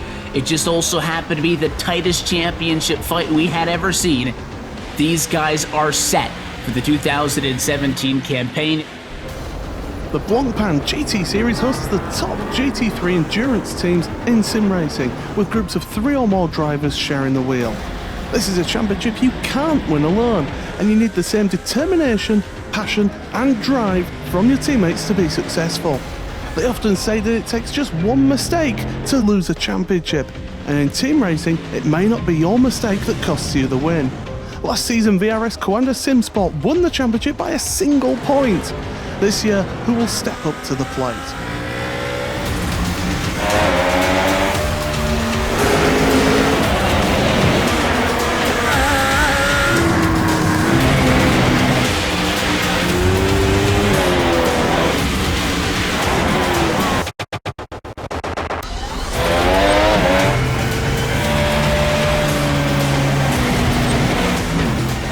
These are the iRacing Esport World Championships, the pinnacle of sim racing competition.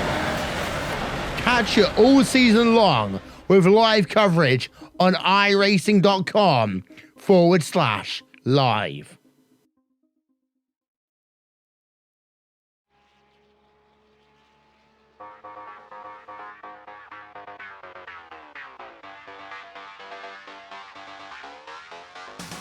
Welcome back to post-race coverage here of the DGFX Racing Endurance Series here on RaceSpotTV and iRacing Live. Richard Whiteford bringing you the post-race interviews. Well, first up we have actually got Dmitry Linev here from the Unicorn Endurance team. Second place overall in your prototype field, and a great result from them. Dmitry, you guys held on at the end there for a fantastic second place. How does it feel? Yeah, that was great. Finally we had a clean race without any incidents, any big incidents at least, and that was a really tough finish. It certainly was indeed. Your car managed to hold on just over the German Sim Racing 151. Both of you had some hairy moments. Yeah, we did. Actually, I think they used high downforce. Medium downforce, and we had high downforce, so they were faster at the straight, and we were faster in the corners, and it was really nice battle. It certainly was. Any sponsors you'd like to give a shout out to for your team? Yes, Race Engineering Center, the software for telemetry analysis. Well, a fantastic result from you and your teammate, of course, in this one, Vladimir Machevsky. Thank you very much for joining us, Dmitry Linev. Unicorn Endurance, second place in your prototype field. Yeah. Next up, we have, I believe, one of the drivers from the German sim racing team, Gerrit Winter. Gerrit, third place, fantastic podium for you guys. And if I'm looking at my standings correctly, I think fourth place in the points. Yes, an intense fight, about nearly 2 hours with Unicorn. Was very we use medium downforce package, so we were faster on the straights.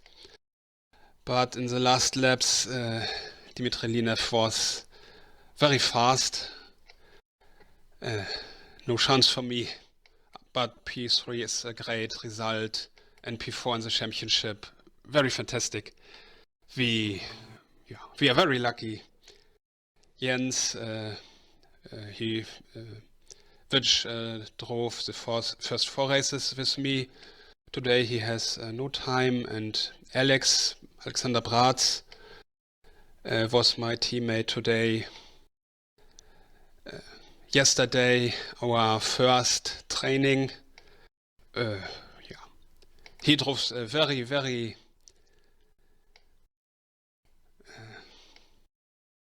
very, very good stint.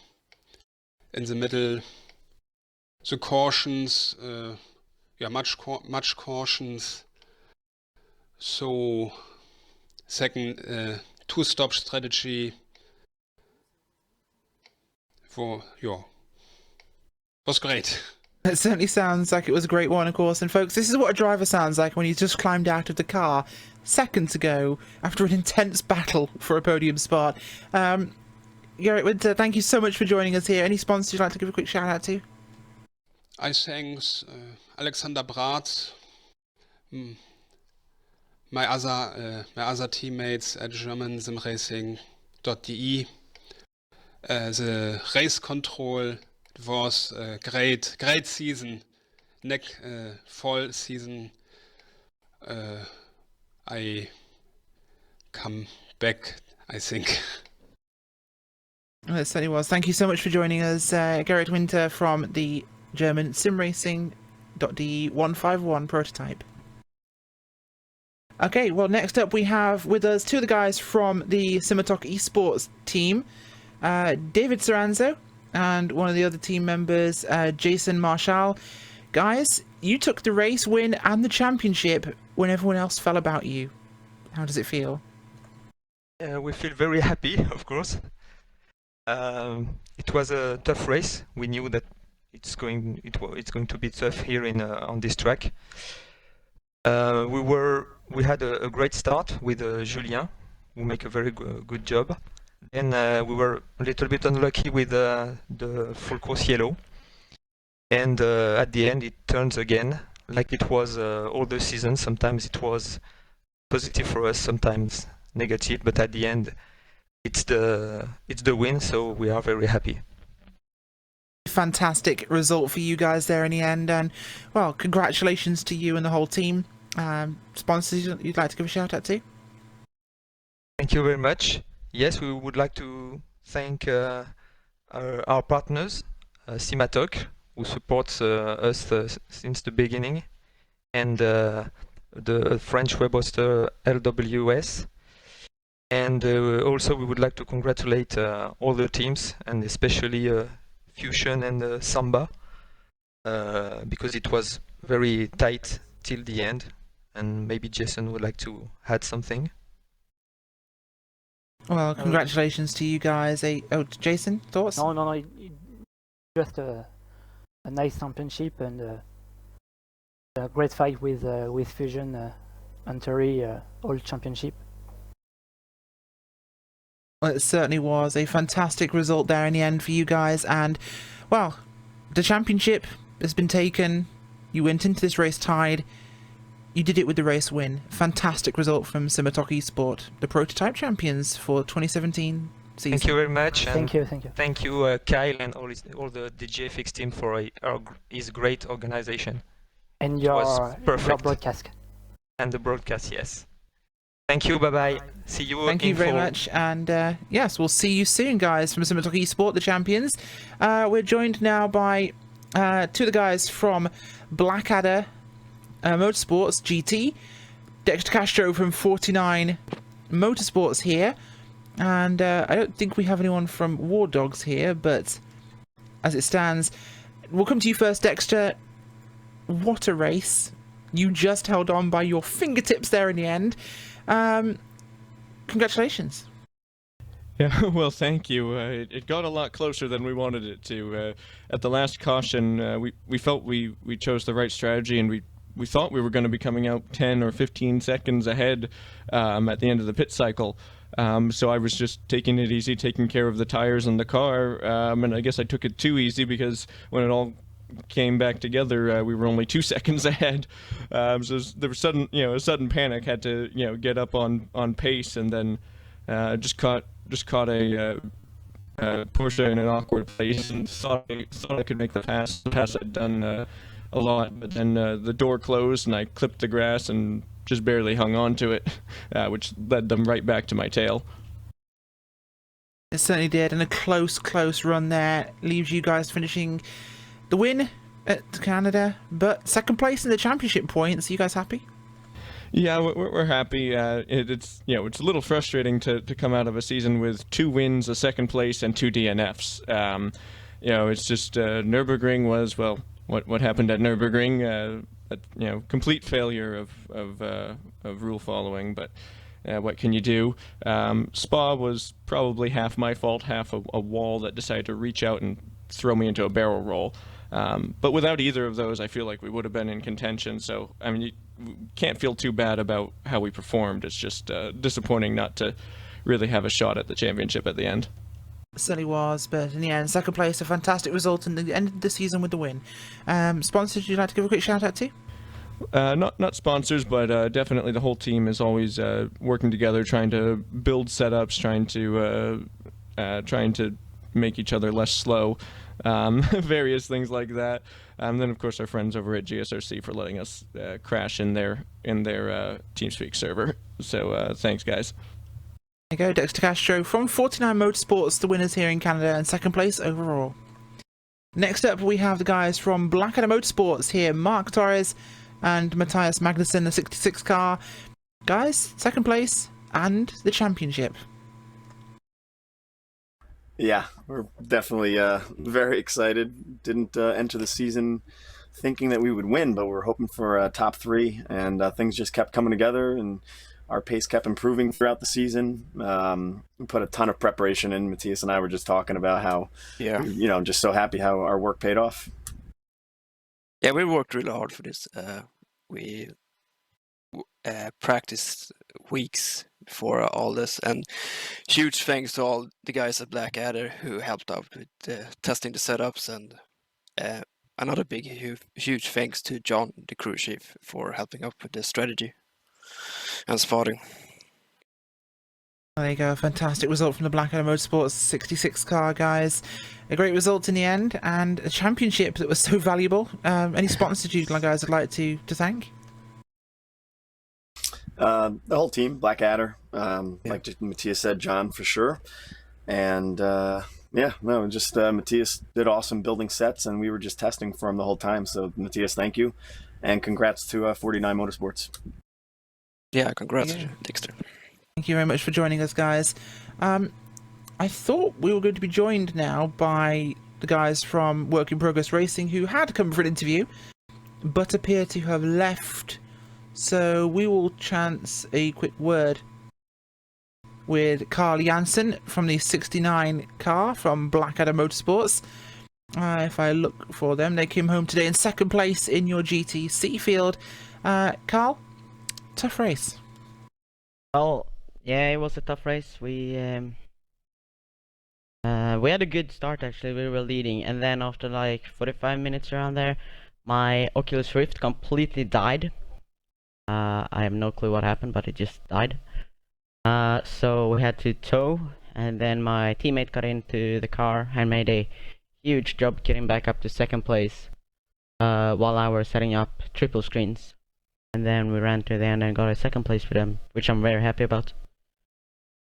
Well, fantastic, of course. We just heard from your teammates in the sister car in the GT field that took the championship.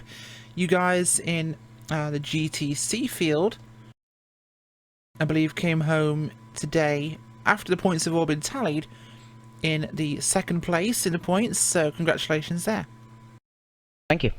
That was, yeah, but it's been a very good season for us. I mean, we had a bit of problems, but and I think we got a lot of points back on these last 2 races now, to second places. Well, absolutely fantastic. Thank you very much for joining me, Carl Jansen from the Blackadder Motorsports team. Thank you. Finally, last but not least, we're here talking to Kyle Burney from the DGFX Racing Endurance Series. Kyle, this has been a fantastic season. There's been some great racing, some hair-raising moments, some nail-biting cautions flying at the wrong and right times. This has been a great season. Yeah, it has. It's been a huge improvement from last year. That's definitely for sure. We have bigger grids, bigger everything. So it was definitely a big improvement, and a lot of the people that were in the league had a lot of fun doing it. Absolutely fantastic, of course. The season and your sponsors, of course, Sim Experience have hopefully had some great exposure here. The drivers have done a fantastic job on track and provided incredible entertainment for all the fans at home. And hopefully they're all revved up for the next season. Yeah, Sim Experience did a really good job. They helped us out a lot. We're looking to continue the partnership with them into the fall. Everything was great. Racing got better as the season went on, as it usually does with league races. But from what we've heard from most of the competitors here, they absolutely loved it. They can't wait for the fall to start. They're already asking for information that we don't have yet. So they're already itching at their heels and everything, trying to get back out on track and want to continue racing. So it's been great. Fantastic. Of course, don't forget, folks, if you're interested in the AccuForce and SimVibe products provided by Sim Experience, you can check those out on simexperience.com. But thank you very much for joining us, Kyle. It's been a fantastic season. Everybody here at RaceSpotTV has absolutely loved being involved with this one. So thank you very much. And folks, it has been an incredible season here for the DGFX Racing Endurance Championship, powered by Sim Experience. I have loved every moment of this. Hopefully you at home have too. I've been Rachel Whiteford. I've been joined tonight by Alvin Nieves, and as always, our producer with the most, Hugo Louise. Thanks for joining us, and good night.